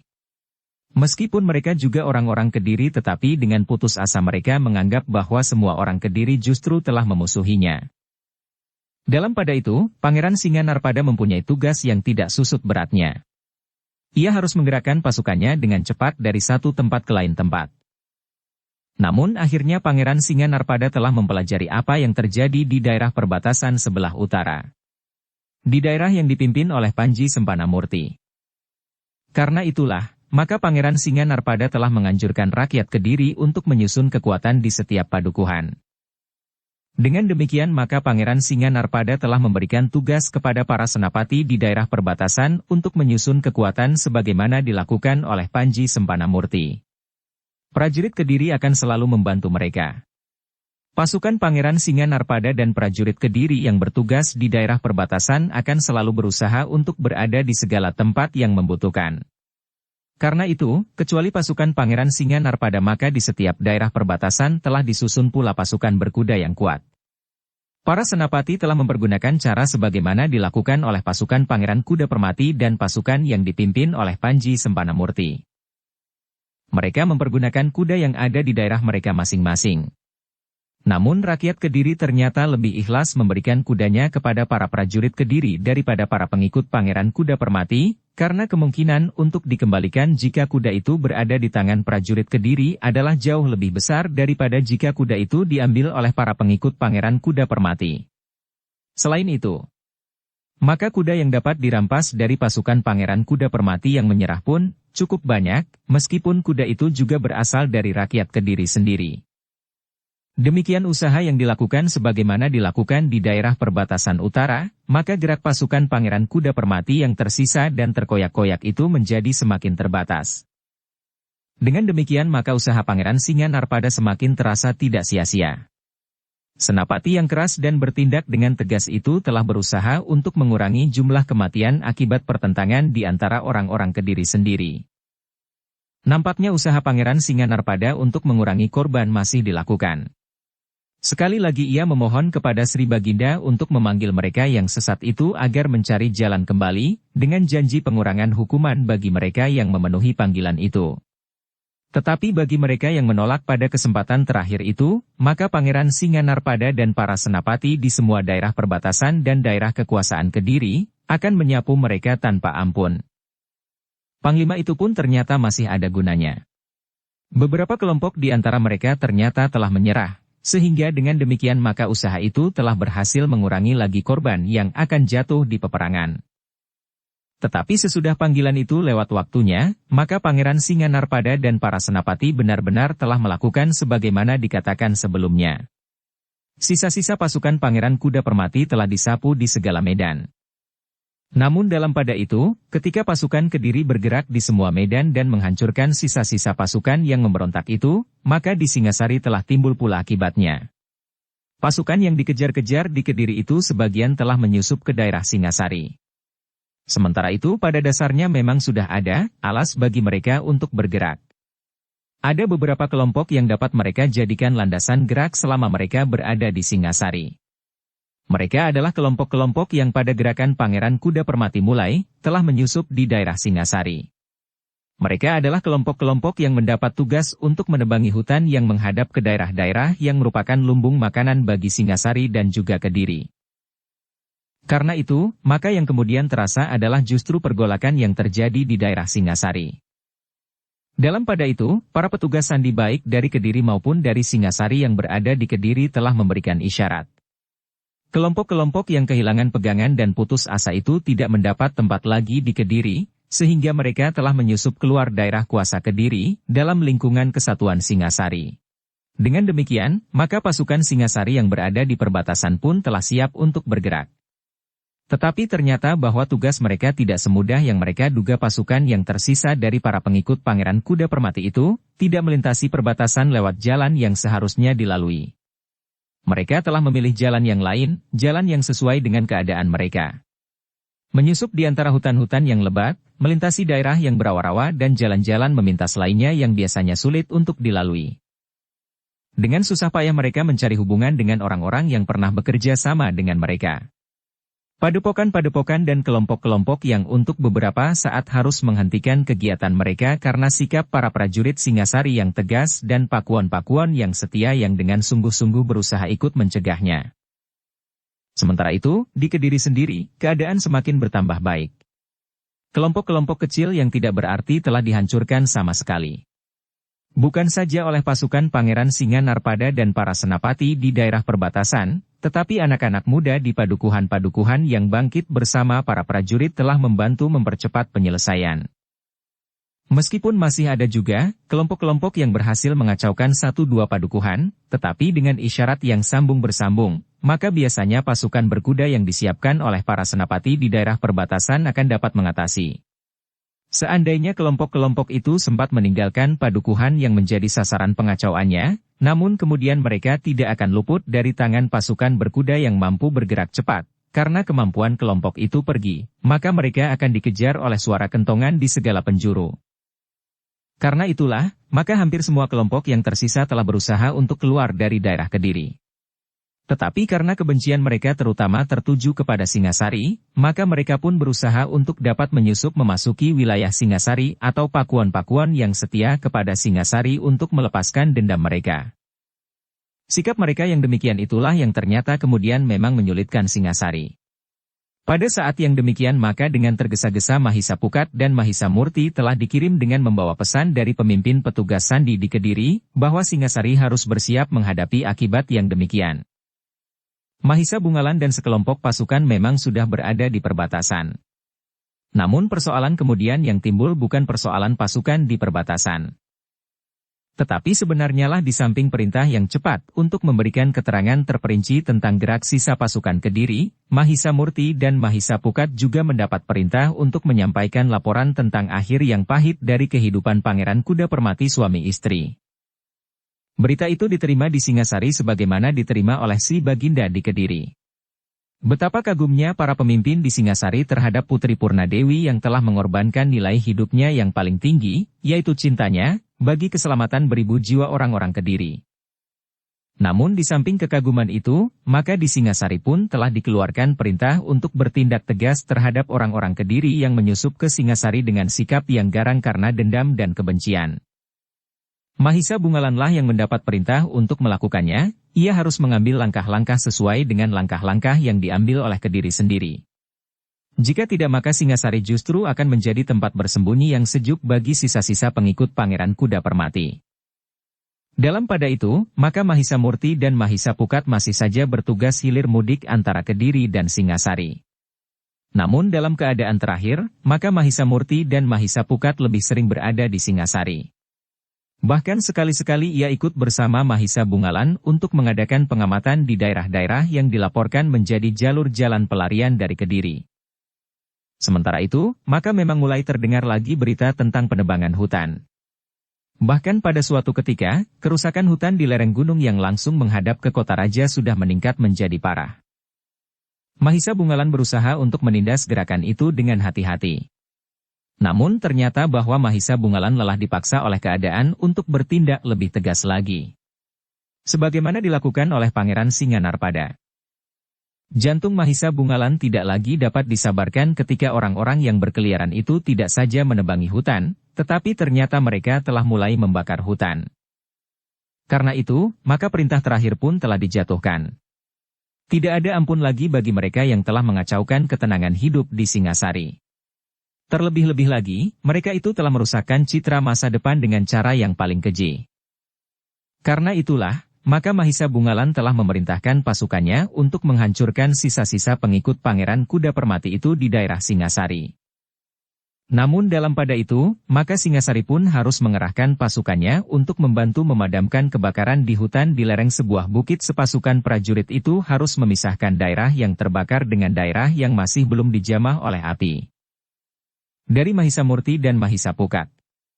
Mahisa Bungalan telah mendapat gambaran apa yang terjadi di Kediri. Karena itu agar prajurit Singasari tidak dianggap terlalu lemah dan tidak mempunyai kekuatan, maka Mahisa Bungalan pun telah melakukan langkah-langkah yang paling baik menurut pertimbangannya. Sementara sebagian dari para prajurit berjuang untuk menguasai api, maka yang lain pun telah melakukan langkah-langkah yang paling baik bagi Mahisa Bungalan dalam menghadapi orang-orang Kediri yang melarikan diri ke Singasari itu. Ternyata sebagaimana dilaporkan oleh Mahisa Murti dan Mahisa Pukat, maka Mahisa Bungalan pun sependapat dengan langkah-langkah yang diambil oleh Panji Sempana Murti di Kediri. Orang-orang yang melarikan diri ke Singasari itu menghadapi perlawanan yang sama, sementara Mahisa Bungalan telah mengerahkan prajuritnya sebagaimana dilakukan oleh Pangeran Singanarpada. Namun dalam pada itu, sepasukan prajurit masih berjuang untuk dapat menguasai api. Dengan susah payah mereka berhasil memisahkan hutan yang terbakar itu dengan bagian yang masih belum tersentuh api. Meskipun dengan demikian mereka harus mengorbankan beberapa patok tanaman di hutan itu.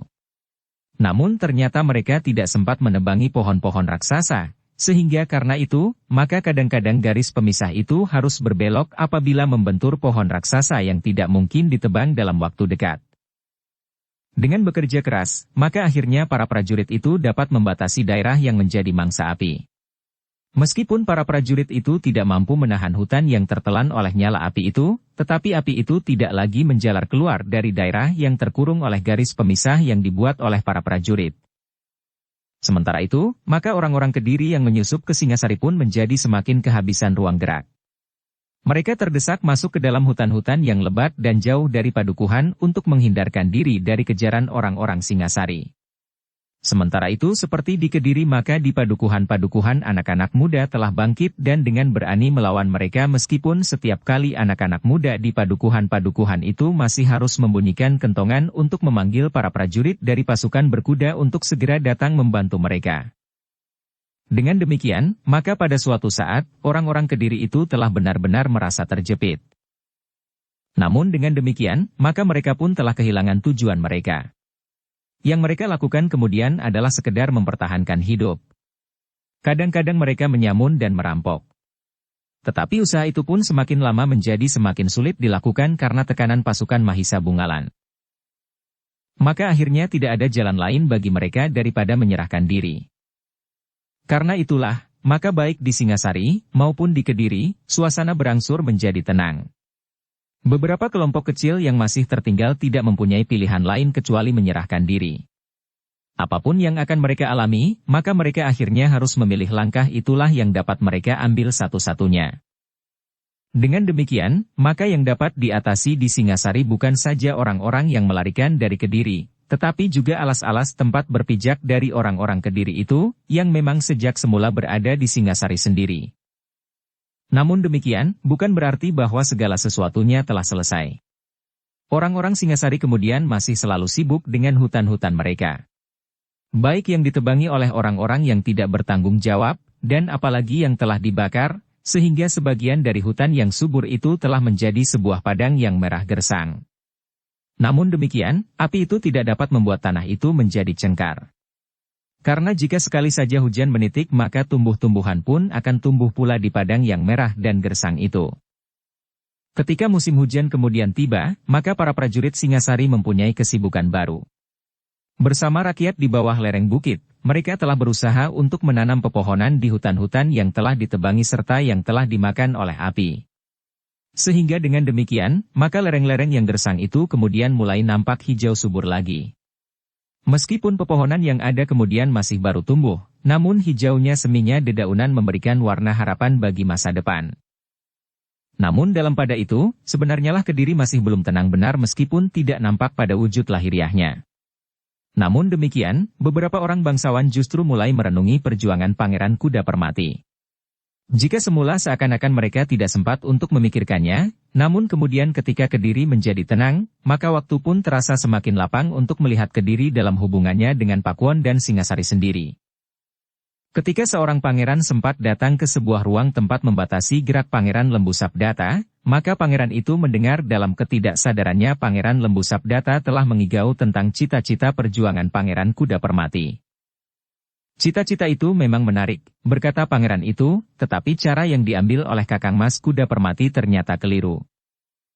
Namun dalam pada itu, pangeran yang menganggap langkah-langkah Pangeran Kuda Permati itu keliru, telah merenungkan cara-cara yang lebih tepat untuk berbuat sesuatu. Dengan demikian, maka keinginan Kediri untuk memisahkan diri atau bahkan sebaliknya menguasai Singasari tidak dapat dipadamkan sejalan dengan padamnya pemberontakan Pangeran Kuda Permati. Namun para pangeran di Kediri tidak ingin melakukan kesalahan sebagaimana dilakukan oleh Pangeran Kuda Permati yang justru telah membakar Kediri dan mengorbankan putra-putra terbaiknya. Cara yang ditempuh harus cara yang lebih baik dengan persiapan yang lebih masak, berkata seorang pangeran, karena itu, maka selagi Sri Baginda di Kediri masih memegang pemerintahan, maka sulit bagi Kediri untuk dapat berbuat sesuatu. Beberapa orang pemimpin Kediri menganggap bahwa persatuan di bawah Singasari sebenarnya dapat terjadi sebaliknya. Persatuan di bawah pimpinan Kediri. Tanpa mengorbankan usaha mempersatukan daerah yang sangat luas dalam satu panji-panji. Namun Kedirilah yang seharusnya memegang panji-panji kekuasaan. Tetapi semuanya masih harus disimpan di dalam hati. Para pemimpin itu sadar bahwa mereka masih harus menunggu satu tataran keturunan lagi untuk dapat bertindak sesuai dengan mimpi yang mengasyikkan itu. Namun sebaliknya, Singasari yang melihat kesungguhan para pemimpin Kediri melawan pemberontakan Pangeran Kuda Permati merasa bahwa para pemimpin di Kediri benar-benar menempatkan diri pada tata hubungan yang sudah ada antara Kediri dan Singasari. Karena itu, maka Singasari telah menaruh kepercayaan yang semakin besar kepada Kediri. Bersamaan dengan kepercayaan yang semakin tebal itu, maka pepohonan di lereng-lereng pegunungan pun tumbuh dengan suburnya. Hutan-hutan yang semula kehilangan ketepatannya, telah menjadi lebat kembali.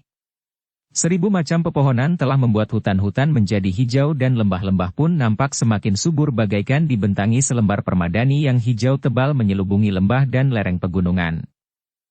Sementara itu, Mahisa Murti dan Mahisa Pukat pun telah melakukan satu tugas yang penting. Dalam keadaan yang paling sulit dalam hubungan antara Singasari dan Kediri, maka kedua anak muda itu telah ikut serta menunaikan tugas-tugas yang berbahaya. Dalam keadaan yang semakin tenang, maka keduanya telah menjadi lebih banyak berada kembali di rumahnya. Namun satu hal yang masih tetap mengganggu perasaan mereka, adalah masa-masa permulaan dari petualangan mereka. Alas-alas tempat berpijak dari orang-orang Kediri itu, yang memang sejak semula berada di Singasari sendiri. Namun mereka selalu teringat pula pesan ayahnya dan juga kakaknya, agar mereka tidak terlalu cepat menyangkutkan nama-nama mereka dengan nama-nama seorang gadis. Tetapi sementara itu, Mahisa Murti dan Mahisa Pukat bukannya menghentikan sama sekali kegiatan mereka hilir mudik antara Singasari dan Kediri. Sekali-sekali ia masih juga berada di Kediri, di sebuah kedai nasi dan bahkan masih juga membantu Pugutrawe menyelenggarakan kedai itu. Namun adalah berita yang sulit untuk mendapat tempat dalam pembicaraan-pembicaraan resmi, bahwa pada saat yang demikian ternyata ada benih-benih yang pada suatu saat akan dapat tumbuh menjadi pohon raksasa yang akarnya menghunjam jauh ke dalam tanah dan mencengkeram tanpa dapat dilepaskan lagi. Kakang Mahisa Bungalan, berkata Mahisa Murti pada suatu saat, para petugas sandi di Kediri masih tetap mencemaskan keadaan. Kami dapat mengerti, jawab Mahisa Bungalan, tentu sisa-sisa sikap para pengikut Pangeran Kuda Permati tidak dapat dihapuskan dalam waktu 1-2 hari. Bukan Kakang, potong Mahisa Pukat, bukan sisa-sisa pasukan Pangeran Kuda Permati, tetapi justru semacam satu keyakinan yang baru tumbuh. Mereka sama sekali tidak menghendaki peristiwa yang baru saja terjadi itu terulang. Satu peristiwa pahit yang telah hampir saja melumpuhkan Kediri. Pada umumnya para pemimpin di Kediri telah memuji sikap Pangeran Singanarpada, yang meskipun seorang yang keras hati, namun dengan tidak jemu-jemunya berusaha untuk mengurangi korban sejauh dapat dilakukan. Bahkan usahanya untuk mempertemukan Putri Purnadewi dengan Pangeran Kuda Permati merupakan landasan yang paling tepat untuk menghentikan perang yang tiada berkeputusan. Kemudian pengorbanan Putri Purnadewi adalah pengorbanan yang tidak ada taranya. Jadi apa yang mereka lakukan? Bertanya Mahesa Bungalan. Lebih berbahaya dari sekedar menebangi pepohonan. Meskipun juga satu rencana jangka yang panjang, jawab Mahisa Murti. Ya, apa? Desak Mahisa Bungalan. Mereka menanamkan pengertian, bahwa sebenarnya Kediri mempunyai kedudukan yang lebih penting dari Singasari, jawab Mahisa Murti. Mahisa Bungalan mengerutkan keningnya. Namun katanya kemudian sambil tersenyum, jangan dirisaukan. Kesadaran itu tidak akan dapat mempengaruhi para pemimpin Kediri yang sudah meyakini, bahwa hubungan antara Kediri, Singasari dan keluarga yang lain adalah hubungan yang serasi. Mahisa Murti dan Mahisa Pukat tidak dapat memberikan bukti-bukti yang dapat meyakinkan Mahisa Bungalan. Tetapi ia berusaha untuk memperingatkan para pemimpin di Singasari lewat Mahisa Bungalan, agar mereka tidak menjadi lengah. Jangan cemas, ulang Mahisa Bungalan, meskipun demikian peringatan ini akan kami perhatikan. Kami akan selalu menunggu keterangan-keterangan yang dapat memberikan petunjuk tentang pergolakan yang terjadi di Kediri. Mahisa Murti dan Mahisa Pukat mengangguk-angguk. Dengan nada datar Mahisa Murti berkata, kami akan mencoba. Tetapi keterangan yang akan dapat kami berikan tergantung sekali kepada kegiatan kawan-kawan kita yang ada di Kediri. Tetapi kita dapat yakin, bahwa mereka akan bekerja sebaik-baiknya. Bukan untuk mencari kesalahan-kesalahan, tetapi untuk kepentingan bersama. Karena persoalan hubungan antara Kediri dan Singasari akan menyangkut kelestarian hidup Singasari sebagai satu kesatuan yang besar yang meliputi daerah yang sangat luas. Mahisa Bungalan tersenyum. Katanya, kalian benar. Karena itu, maka setiap keterangan akan kami hargai. Namun aku ingin memperingatkan kepada kalian, bahwa kalian jangan terlalu dicengkam oleh kegiatan-kegiatan yang masih belum menunjukkan arah yang pasti. Mahisa Murti dan Mahisa Pukat saling berpandangan sejenak. Baru kemudian Mahisa Pukat menjawab, baiklah Kakang. Tetapi kami pun tidak akan dapat terlalu mengabaikan keadaan di Kediri. Dengan demikian maka Mahisa Murti dan Mahisa Pukat merasakan bahwa orang-orang dan terutama para pemimpin di Singasari terlalu percaya bahwa Kediri benar-benar telah dapat diamankan. Bukan saja dari unsur gerak wadagannya, tetapi juga unsur kejiwaannya. Sehingga dengan demikian, maka Singasari yang mengikuti pergolakan di Kediri itu menganggap bahwa pemimpin-pemimpin di Kediri telah menunjukkan satu sikap yang dapat diandalkan untuk menanggulangi pikiran-pikiran lain yang tumbuh di Kediri. Namun Singasari melupakan satu hal yang sebenarnya sangat penting. Sri Baginda sendiri sebenarnya selalu dibayangi oleh keraguan-raguan, apakah yang sebaiknya dilakukan. Ia tidak segera menghambat gerakan Pangeran Kuda Permati. Sehingga gerakan itu sempat menjadi besar dan sulit untuk diselesaikan. Bahkan Sri Baginda merasa sangat kecewa ketika Pangeran Singanarpada menangkap Pangeran Lembu Sabdata, sehingga justru telah mengambil satu kebijaksanaan yang aneh. Keduanya telah dimasukkan ke dalam tahanan. Baru ketika api peperangan tidak dapat dipadamkan, Pangeran Singanarpada telah diberi kesempatan untuk bertindak. Meskipun agak terlambat, namun akhirnya dengan bantuan dan pengorbanan yang tiada taranya dari Putri Purnadewi, api peperangan dapat dipadamkan. Tetapi keraguan-raguan Sri Baginda itu merupakan satu hal yang sangat gawat bagi perkembangan Kediri selanjutnya. Langkah-langkah yang kemudian diambil sama sekali tidak menunjukkan satu kepastian sikap menghadapi Singasari. Sehingga nampak satu kecenderungan bahwa sebenarnya Sri Baginda juga melihat satu sisi yang lain dari hubungan antara Kediri dan Singasari. Namun demikian, Sri Baginda masih tetap memperhitungkan kemungkinan-kemungkinan yang dapat terjadi. Sebagai seorang raja maka Sri Baginda harus memperhatikan keadaan rakyatnya dalam keseluruhan segi kehidupan mereka. Karena itu, maka untuk sementara, Sri Baginda di Kediri tidak menunjukkan tanda-tanda bahwa di dalam hubungan antara Kediri dan Singasari terdapat persoalan. Namun tidak mudah untuk melihat batin seseorang. Tidak ada orang yang tahu apa yang tersimpan di hati Sri Baginda di Kediri. Pada saat-saat menjelang tidur, Sri Baginda selalu merenungi persoalan yang hidup di dalam lingkungannya. Juga persoalan yang hidup di dalam dirinya. Tetapi Sri Baginda mencoba untuk berlaku bijaksana, sehingga ia hanya dapat berkata di dalam harinya, "Aku akan menyerahkan segala sesuatunya kepada penggantiku kelak." Apakah ia akan tetap menerima kenyataan Kediri seperti sekarang, atau ia mempunyai pilihan lain? Karena itu, bagi Sri Baginda, persoalan hubungan antara Kediri dan Singasari telah ditundanya untuk satu keturunan. Sementara itu putra Sri Baginda mulai tumbuh menjadi seorang anak yang mempunyai kelebihan dari anak-anak yang lain. Dalam masa anak-anaknya putra Sri Baginda di Kediri telah menunjukkan bahwa ia akan dapat menjadi seorang yang melampaui tataran orang kebanyakan. Sementara itu, semakin lama keadaan baik di Kediri maupun di Singasari dalam wujud lahiriahnya, menjadi semakin tenang.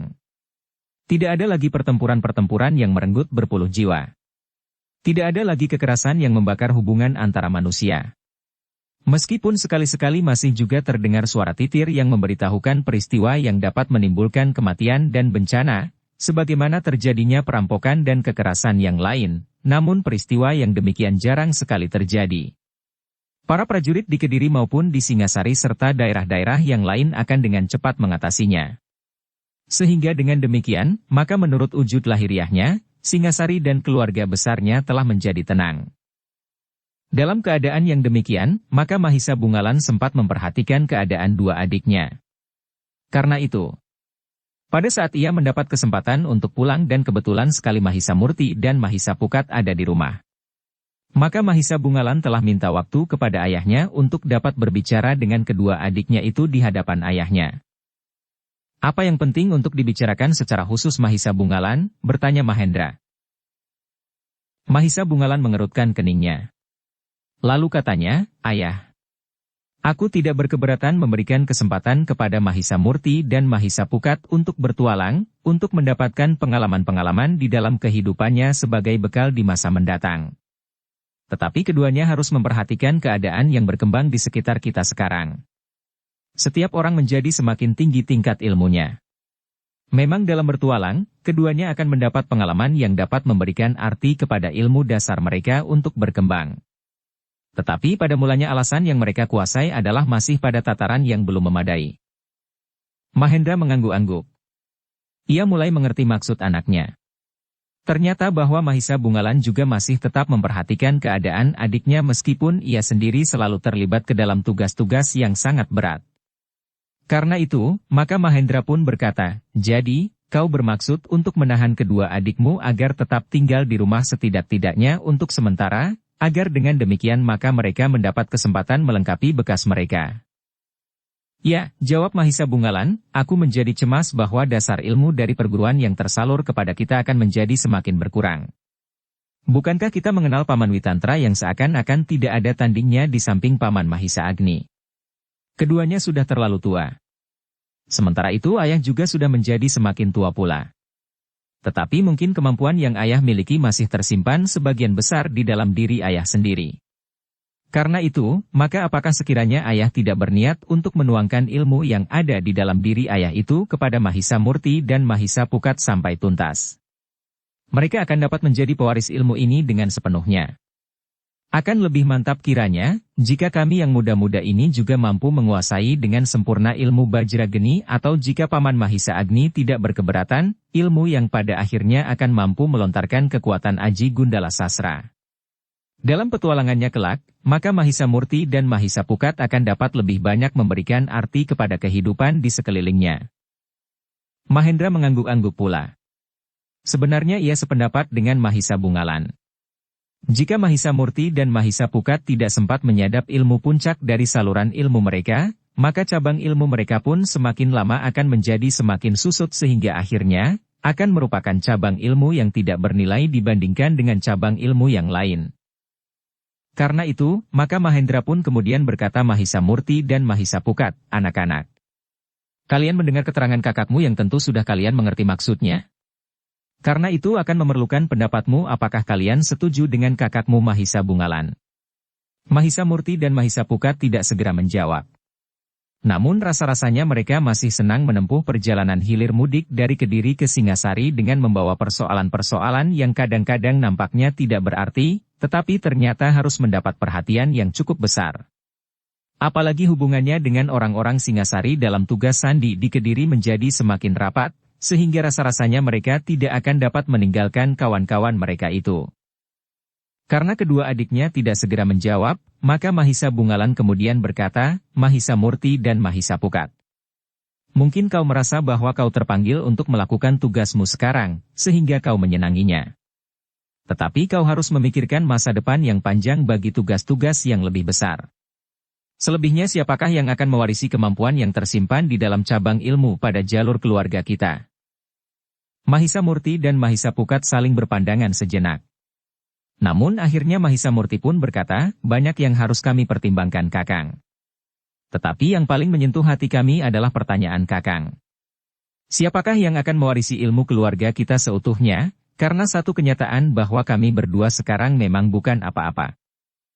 Jadi, apakah kalian sudah dapat mengambil satu kepastian sikap? Bertanya Mahisa Bungalan. Mahisa Murti menarik nafas dalam-dalam. Namun Mahisa Pukatlah yang menjawab, Kakang. Dengan demikian maka rasa-rasanya memang ada kewajiban bagiku untuk melanggengkan cabang ilmu keluarga kita, dan bahkan mungkin juga ilmu yang tersimpan di dalam diri Paman Witantra dan Paman Mahesa Agni. Paman Witantra mempunyai jalur ilmu yang sama dengan ayah, tetapi Paman Mahisa Agni agaknya mempunyai sumber ilmu yang berbeda. Jika sampai saat ini ilmu yang kami pelajari masih jauh daripada utuh, maka baiklah, kami akan bersedia untuk melakukannya. Mahendra mengangguk-angguk. Katanya, sebenarnya ilmu dasarnya memang sudah kalian kuasai. Tetapi kalian harus membuka kemungkinan untuk mengembangkannya dengan laku yang berat. Itulah yang harus kalian lakukan kemudian, Mahisa Murti dan Mahisa Pukat mengangguk-angguk pula. Dengan nada datar Mahisa Murti berkata, tetapi kami harus minta diri kepada kawan-kawan kami di Kediri. Mahisa Bungalan mengangguk-angguk. Ia mengerti bahwa Mahisa Murti dan Mahisa Pukat tidak dapat dengan begitu saja meninggalkan tugasnya. Bahkan Mahisa Murti dan Mahisa Pukat pun harus melaporkan kepada perwira yang telah memberikan kepadanya pertanda bagi petugas sandi di Kediri sehingga Mahisa Murti dan Mahisa Pukat dapat berhubungan dengan seorang pemilik kedai bernama Pugutrawe dan kemudian bekerja bersamanya dengan bantuan beberapa orang dan terutama bantuan Ki Waruju meskipun ia tidak termasuk dalam lingkungan para petugas sandi, tetapi ia cukup banyak memberikan pertolongan bagi Mahisa Murti dan Mahisa Pukat di dalam tugasnya. Karena itu, maka Mahisa Bungalan pun kemudian berkata, aku tidak berkeberatan jika kalian memang ingin minta diri kepada orang-orang yang telah bekerja bersamamu dalam tugas sandimu. Tetapi setelah itu, kau harus kembali kepada ayah dan mulai dengan menempa diri lebih baik lagi bagi kepentingan di masa depan. Bukankah kau menyadari bahwa dalam keadaan yang kemelut, yang menurut keterangan kalian sendiri, Kediri justru bergerak lebih jauh dari sekedar menebangi pepohonan, karena beberapa orang pemimpin mereka justru telah menyebarkan keyakinan yang meracuni hubungan Kediri dan Singasari. Maka setiap orang memerlukan bekal untuk menghadapi masa yang mungkin akan diliputi oleh pertentangan di kemudian hari. Mahisa Murti dan Mahisa Pukat mengangguk-angguk. Sementara itu, Mahisa Pukat pun berkata, "Baiklah Kakang. Aku mengerti sepenuhnya bahwa kami harus berusaha untuk tidak ditinggalkan oleh kemajuan ilmu di sekeliling kami. Karena itu, maka kami akan dengan segera berada kembali di rumah untuk berbuat sebaik-baiknya, agar ilmu kami dapat meningkat." Mahisa Bungalan mengangguk-angguk pula. Katanya, "Baiklah. Jika kalian kembali, segala sesuatunya terserah kepada ayah. Ayah dapat menempa kalian tanpa bantuan orang lain, tetapi ayah juga dapat minta bantuan Paman Witantra dan Paman Mahisa Agni sebagaimana dilakukan atas aku dahulu. Tetapi ternyata bahwa aku tidak dapat menekuni keinginan ayah untuk menjadi seorang yang berilmu tinggi. Karena itu, selagi masih ada kesempatan bagi kalian, maka kalian dapat mempergunakan sebaik-baiknya." Mahisa Murti memandang ayahnya sekilas. Kemudian katanya, "Bagaimana dengan keputusan ayah? Apakah kami boleh pergi lebih dahulu ke Kediri sebagaimana dikatakan oleh Kakang Mahisa Bungalan?" "Aku sependapat dengan kakakmu," jawab Mahendra, "tetapi berhati-hatilah. Kalian harus dapat menjelaskan dengan meyakinkan bahwa kalian tidak menarik diri. Tetapi kalian ingin memperlengkap bekal kalian untuk melakukan tugas-tugas kalian kelak. Dengan demikian, maka kalian tidak akan mengalami banyak hambatan." "Baiklah ayah," berkata Mahisa Murti, "kami akan segera berangkat dalam waktu dekat. Jika hari ini kami selesai berbenah diri, maka besok pagi-pagi benar kami akan berangkat ke Kediri, menemui kawan-kawan yang berada di Kediri." "Pergilah," berkata Mahendra, "sementara itu. Aku sempat berbicara dengan paman-paman Witantra dan Mahisa Agni. Dalam usia mereka yang semakin tua, apakah mereka masih sanggup untuk bekerja keras, menempa kalian sehingga kalian memiliki kemampuan yang pantas bagi tugas-tugas kalian kelak?" Dengan demikian, maka Mahisa Murti dan Mahisa Pukat pun telah memutuskan untuk segera pergi ke Kediri, agar mereka segera dapat mulai dengan satu tugas baru yang tidak kalah beratnya dari tugas yang pernah diembannya sebelumnya meskipun tugas-tugas mendatang lebih condong kepada tugas-tugas untuk kepentingan pribadi. Tetapi hasilnya kelak akan dapat dipergunakannya sebagai bekal pengabdiannya kepada Singasari. Demikianlah, seperti yang dikatakannya, maka di keesokan harinya Mahisa Murti dan Mahisa Pukat telah siap untuk berangkat. Di halaman, ayahnya mengantarkannya sampai ke Regol, sementara Mahisa Bungalan telah tidak ada lagi di rumah itu karena ia sudah kembali semalam ke baraknya. "Hati-hatilah," berkata Mahendra, "jangan terjerat justru pada saat kau ingin menyatakan diri untuk sementara meninggalkan tugas-tugas sandi itu." Mahisa Murti dan Mahisa Pukat pun dengan tulus menyatakan kesanggupan mereka untuk selalu mengingat segala pesan ayahnya. Sejenak kemudian, maka Mahisa Murti dan Mahisa Pukat itu pun telah meninggalkan rumahnya menuju ke Kediri. Dengan demikian maka keduanya telah menempuh jarak yang cukup jauh.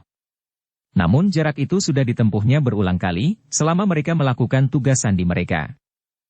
Sementara itu, di sebuah padepokan yang terpencil, jauh dari pusat-pusat keramaian, seorang pertapa duduk terpekur merenungi ujung tongkatnya yang terbuat dari emas, berukir kepala seekor kuda. Sekali-sekali pertapa yang duduk sendiri di atas sebuah batu hitam di halaman samping padepokannya itu tanpa ada seorang cantrik pun yang menemaninya, karena pertapa itu memang ingin duduk sendiri. Namun kemudian ia jemu pada kesendiriannya, dan dipanggilnya seorang putut yang paling dekat dengan dirinya. Tetapi putut itu hanya dapat duduk sambil menunduk. Ia tidak berani berbicara mendahului pertapa yang nampaknya sedang berduka itu. Namun akhirnya pertapa itulah yang bertanya kepada putut itu, "Apakah pekerjaanmu sudah selesai?" Putut itu mengangguk hormat sambil menjawab, "Masih ada yang belum selesai guru. Tetapi tidak terlalu penting." "Apa?" bertanya pertapa itu, "Kami, para cantrik sedang memperbaiki sanggar. Tetapi sebagian terbesar dari pekerjaan yang penting telah kami selesaikan, sehingga aku rasa, aku tidak perlu selalu menungguinya. Pertapa itu mengangguk-angguk. Lalu katanya, bagaimana pendapatmu tentang persoalan yang tadi malam aku katakan kepadamu? Putut itu mengerutkan keningnya. Kemudian ia bertanya, maksud guru. Persoalan yang menyangkut Pangeran Lembu Sabdata? Ya, jawab Pertapa itu. Putut itu menarik nafas dalam-dalam. Lalu katanya, menurut pengamatanku, jarak antara Pangeran Kuda Permati dan Pangeran Lembu Sabdata terlalu jauh, sehingga apabila guru berniat menempatkan Pangeran Lembu Sabdata di dalam tugas-tugas Pangeran Kuda Permati, maka masih diperlukan waktu yang sangat lama. Kita tidak tergesa-gesa. Jika perlu kita akan menunggu 1 atau 2 keturunan lagi. Itu lebih baik daripada kita untuk sepanjang abad membiarkan keadaan seperti sekarang ini. Perjuangan Pangeran Kuda Permati ternyata gagal guru, berkata Putut itu. Kegagalannya justru terjadi sangat menyedihkan. Aku sebenarnya berharap bahwa Pangeran Kuda Permati akan mendapat kesempatan bertemu dalam peperangan atau di mana saja, bahkan dalam perang tanding sekalipun di hadapan saksi-saksi. Aku yakin bahwa Pangeran Kuda Permati akan dapat mengalahkan Pangeran Singa Narpada betapapun juga garangnya pangeran yang keras kepala dan keras hati itu. Aku sependapat guru, jawab Putut itu.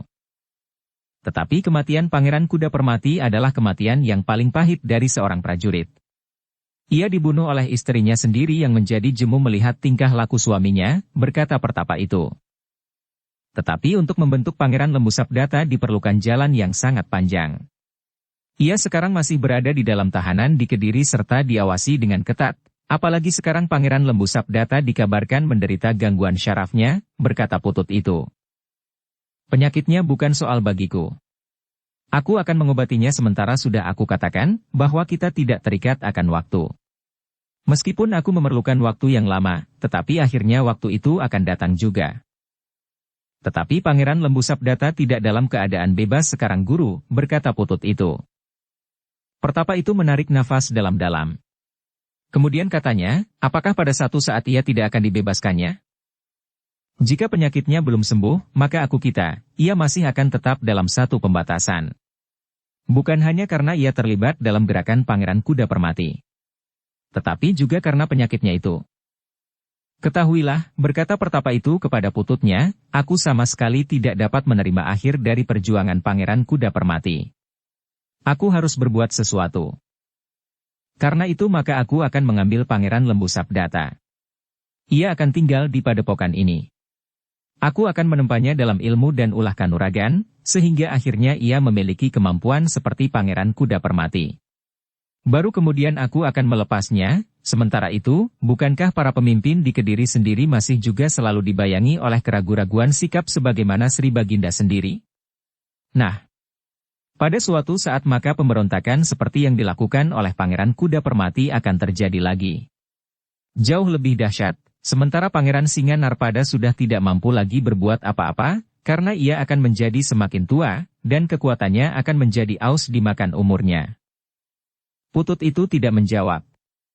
Tetapi agaknya gurunya telah membuat perhitungan yang menatap untuk mulai dengan langkah-langkah barunya sepeninggal Pangeran Kuda Permati, murid kebangsaannya.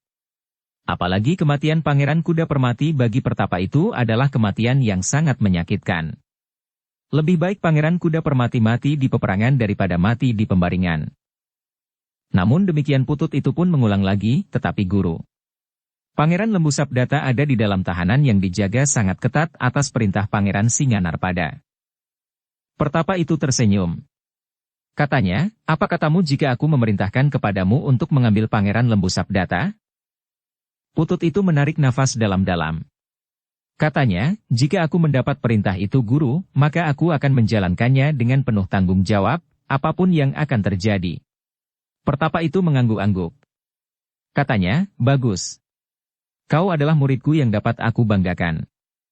Sebenarnya aku dapat menjadikan kau pengganti Pangeran Kuda Permati di dalam olah kanuragan. Tetapi untuk memimpin perlawanan ini aku memang merasa perlu bekerja bersama dengan pihak istana atau keluarganya. Dengan seorang pangeran maka segalanya akan berjalan lebih lancar dan para pengikut pun akan menjadi tidak ragu-ragu bahwa terah istana telah melibatkan diri pula. Putut itu menarik nafas dalam-dalam. Tetapi ia mengerti sepenuhnya. Seandainya ia menjadi semakin matang di dalam ilmu, namun ia tidak akan dapat berjuang untuk menggantikan kedudukan Pangeran Kuda Permati. Hanya orang yang memiliki darah bangsawan sajalah yang akan dipercaya untuk memegang pimpinan dan kelak menjadi raja di dalam satu negara Kediri yang menguasai semua daerah yang sekarang dipersatukan oleh Singasari. Karena itu, maka yang akan dapat menggantikan kedudukan Pangeran Kuda Permati, sehingga akan mendapat pengikut yang meyakinkan adalah keluarga Istana Kediri sendiri. Dengan demikian maka Putut itu pun berkata, "Guru, sebenarnya lah hanya keluarga bangsawan sajalah yang akan dapat menerima wahyu keraton. Karena itu, maka aku kira, apa yang guru maksudkan dengan mengambil Pangeran Lembu Sabdata adalah jalan yang paling tepat. Namun jika usaha mengambil itu gagal oleh Pangeran Singanarpada, maka baik yang mengambil maupun yang diambil tentu tidak akan ada ampun lagi. Pangeran Singanarpada tidak akan memberikan kemungkinan lagi bahwa pada suatu saat usaha itu berhasil." "Hukuman mati?" bertanya pertapa itu. "Ya, Guru," jawab Putut itu. "Tetapi katanya kemudian, namun demikian, apapun yang mungkin terjadi akan aku lakukan jika guru memerintahkan aku untuk mengambil Pangeran Lembu Sabdata di bilik tahanannya." Pertapa itu mengangguk-angguk. Lalu katanya, "Apakah kau sudah mengetahui di mana Pangeran Lembu Sabdata ditahan, dan apakah kau dapat memperhitungkan kekuatan yang menjaganya?" "Belum, Guru. Tetapi sudah barang tentu, untuk membebaskan Pangeran Lembu Sabdata maka hal itu harus diketahui lebih dahulu." Pertapa itu tersenyum. Lalu katanya, "Aku percaya padamu. Aku percaya kepada keberanianmu dan kesetiaanmu. Namun untuk tugas ini aku tidak sampai hati menyerahkannya kepadamu." "Kenapa, Guru? Apakah Guru tidak yakin akan kemampuanku?" bertanya Putut itu. "Jika aku memaksamu pergi, maka akan sama artinya dengan aku telah membunuhmu," berkata pertapa itu. "Aku mengerti betapa kuatnya penjagaan di Kediri khususnya pada tempat Pangeran Lembu Sabdata itu disimpan. Karena itu, pekerjaan ini hanya pantas aku lakukan sendiri. Mungkin aku akan membawamu untuk membantuku. Tetapi bukan kau sendiri." Putut itu menarik nafas dalam-dalam. Lalu katanya, "Terima kasih, Guru. Tetapi aku akan tetap menerima tugas apapun juga meskipun kemungkinan maut itu membayangiku. Aku percaya kepadamu." "Tetapi tugas ini bukan tugas anak-anak," jawab pertapa itu. "Lalu, siapkan sanggar. Aku akan berada dalam sanggar sebelum aku mengambil keputusan pergi ke Kediri." Putut itu mengangguk hormat. Kemudian katanya, "Apakah aku harus melakukannya sekarang, Guru?" "Ya. Bersihkan dirimu sesudah itu, dan ikut dalam dunia hening, agar usahaku berhasil," berkata pertapa itu. Sejenak kemudian Putut itu pun telah meninggalkan pertapa itu. Ia pergi kepada para cantrik yang sedang memperbaiki sanggar. Namun seperti yang dikatakannya, bahwa pekerjaan itu memang sudah hampir selesai. Sehingga karena itu, maka pekerjaan itu sudah dapat dihentikannya.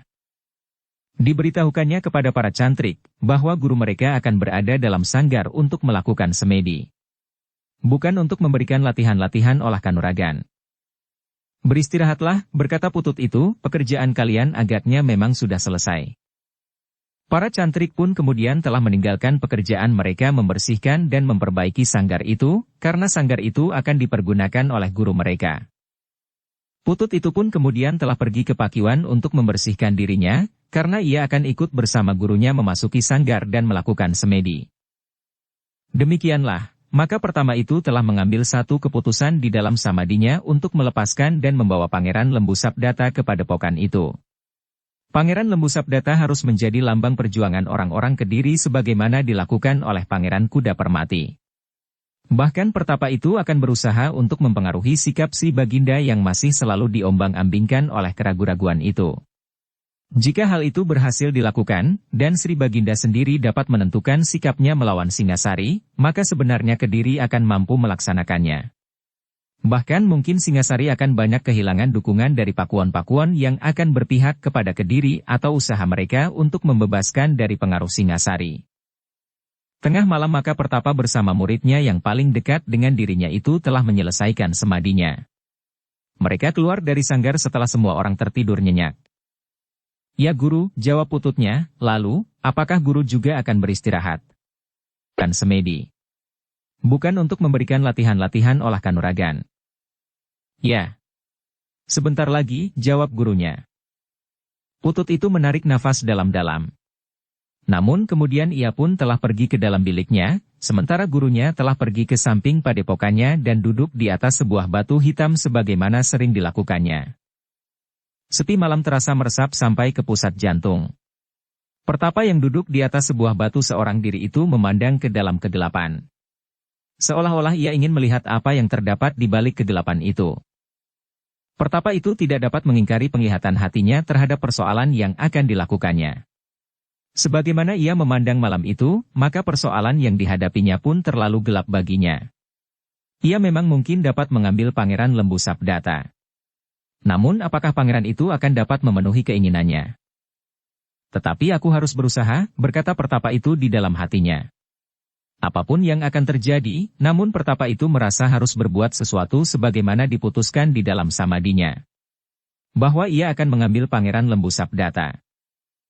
Meskipun dalam keheningan dunianya ia tidak menemukan jawaban yang terang, namun ia telah menemukan satu tekad untuk melakukannya. Pertapa itu menarik nafas dalam-dalam. Sementara itu di kejauhan mulai terdengar suara ayam jantan yang berkokok bagaikan saling bersahutan. Pertapa itu pun kemudian berdiri dan meninggalkan batu yang sering menjadi tempat baginya untuk menyendiri itu. Pada sisa malam ia memasuki biliknya. Namun ia tidak dapat melepaskan diri dari gejolak perasaannya.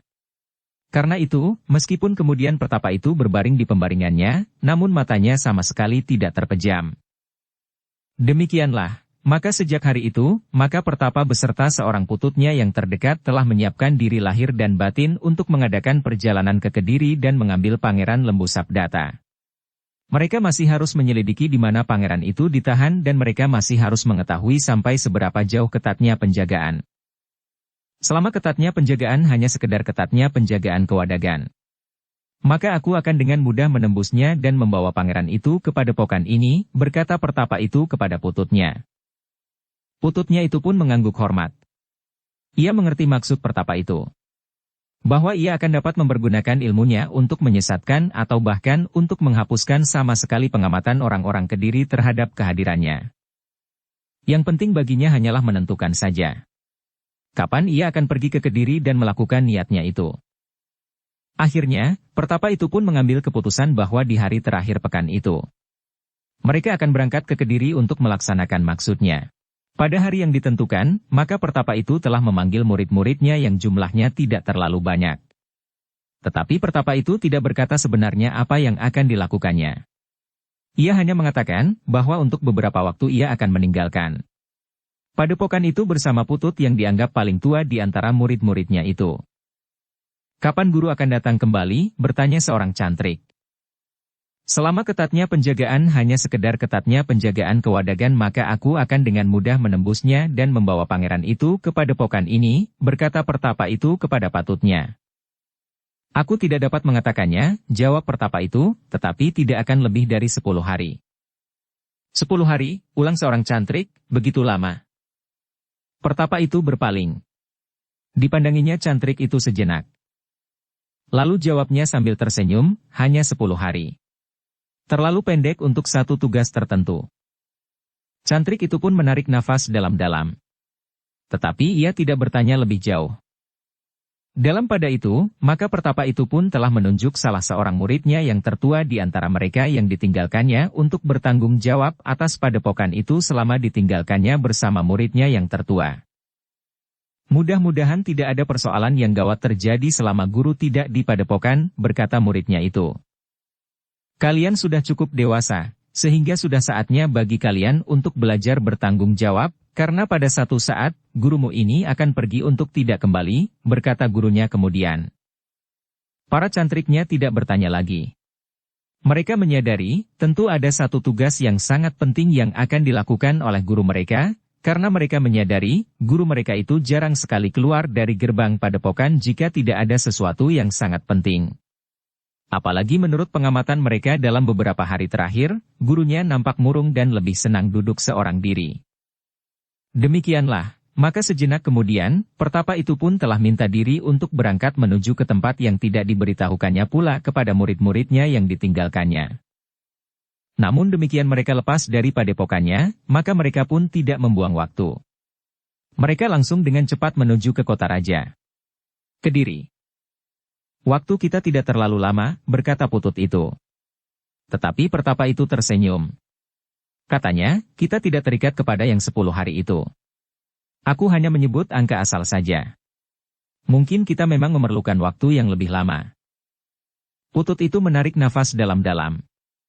Namun baginya 10 hari adalah waktu yang sangat sempit. Mereka masih belum tahu keadaan Pangeran Lembu Sabdata yang sesungguhnya. Sehingga karena itu, mereka masih harus mempelajarinya sebelum berbuat sesuatu. Demikianlah maka kedua orang itu pun berusaha untuk dapat mencapai Kediri secepat-cepatnya. Tetapi keduanya sengaja tidak mempergunakan kuda, agar mereka dapat bergerak lebih bebas selama mereka di Kediri tanpa terganggu oleh persoalan kudanya. Sebenarnya lah bahwa jarak bukan merupakan persoalan bagi kedua orang itu. Seandainya mereka harus berjalan dari ujung sampai ke ujung tanah ini pun akan mereka lakukan dengan tanpa merasa letih sama sekali.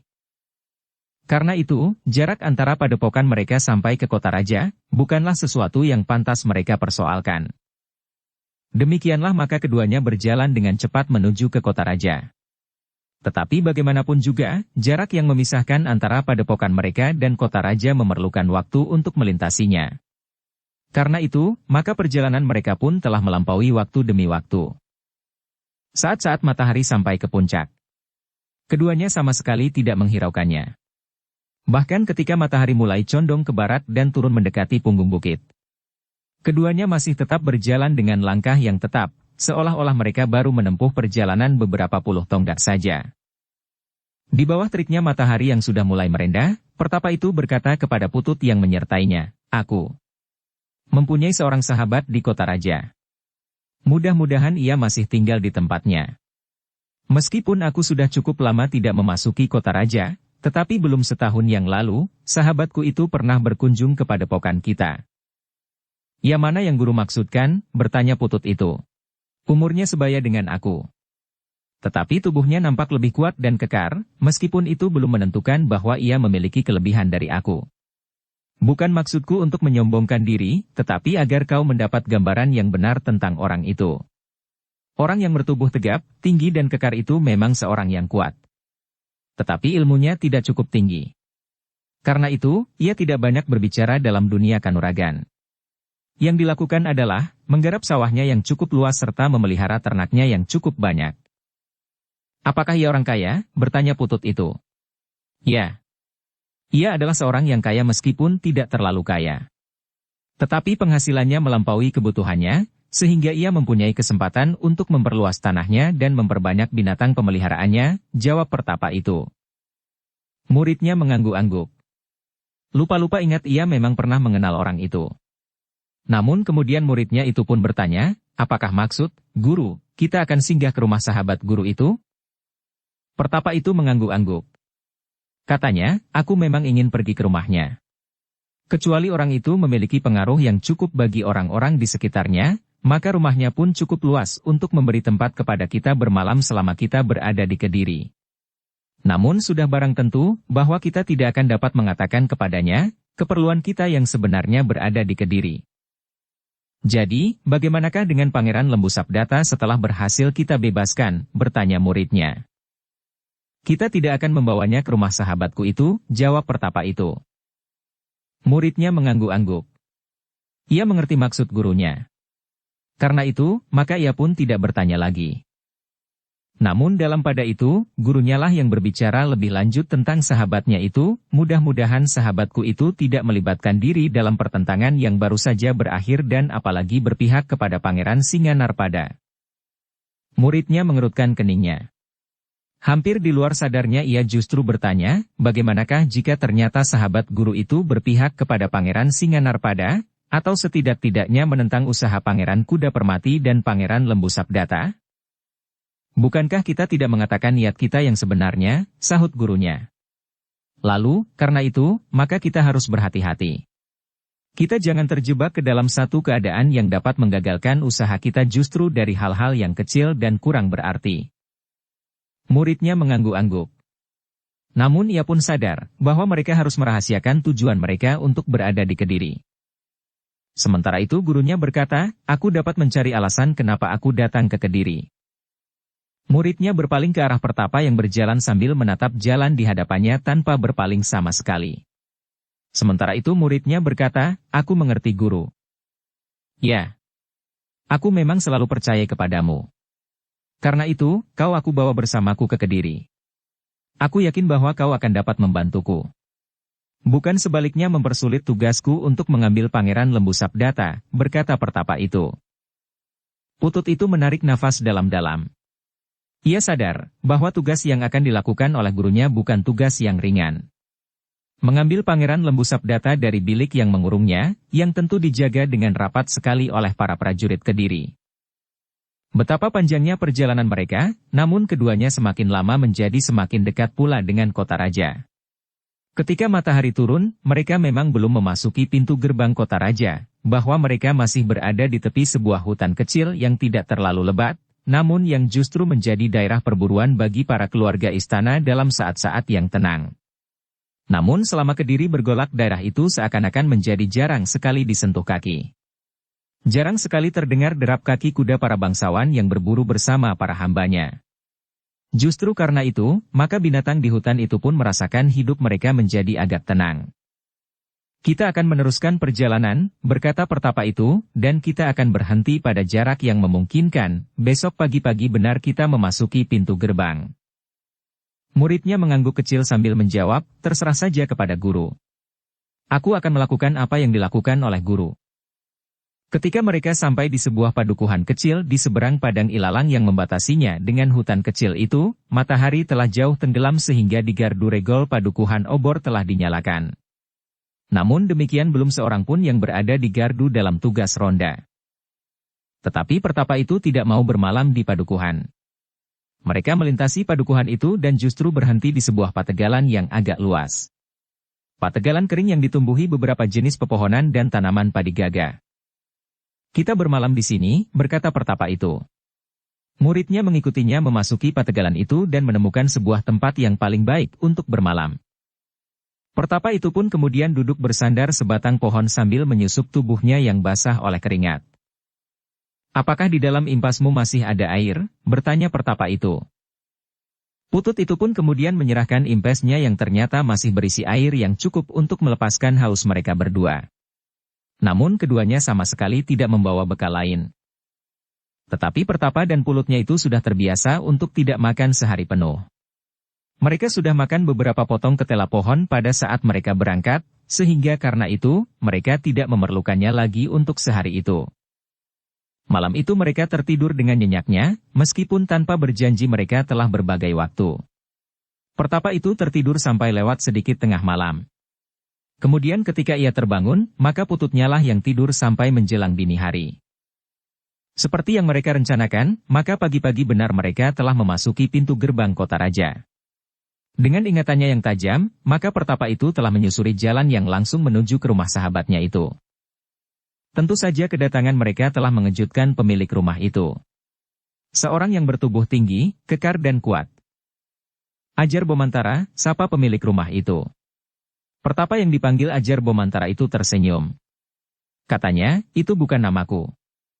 Tetapi baiklah, mungkin kau hanya ingat panggilan itu. Oh, jadi aku salah menyebut namamu, bertanya orang itu. Bukan salah. Itu memang panggilan bagiku sejak aku muda, jawab Pertapa itu. Marilah, silahkan masuk, orang yang bertubuh tinggi kekar itu mempersilahkan. Bersambung ke bab 73. Dukung kami dengan subscribe, follow, like, komen dan share. Terima kasih.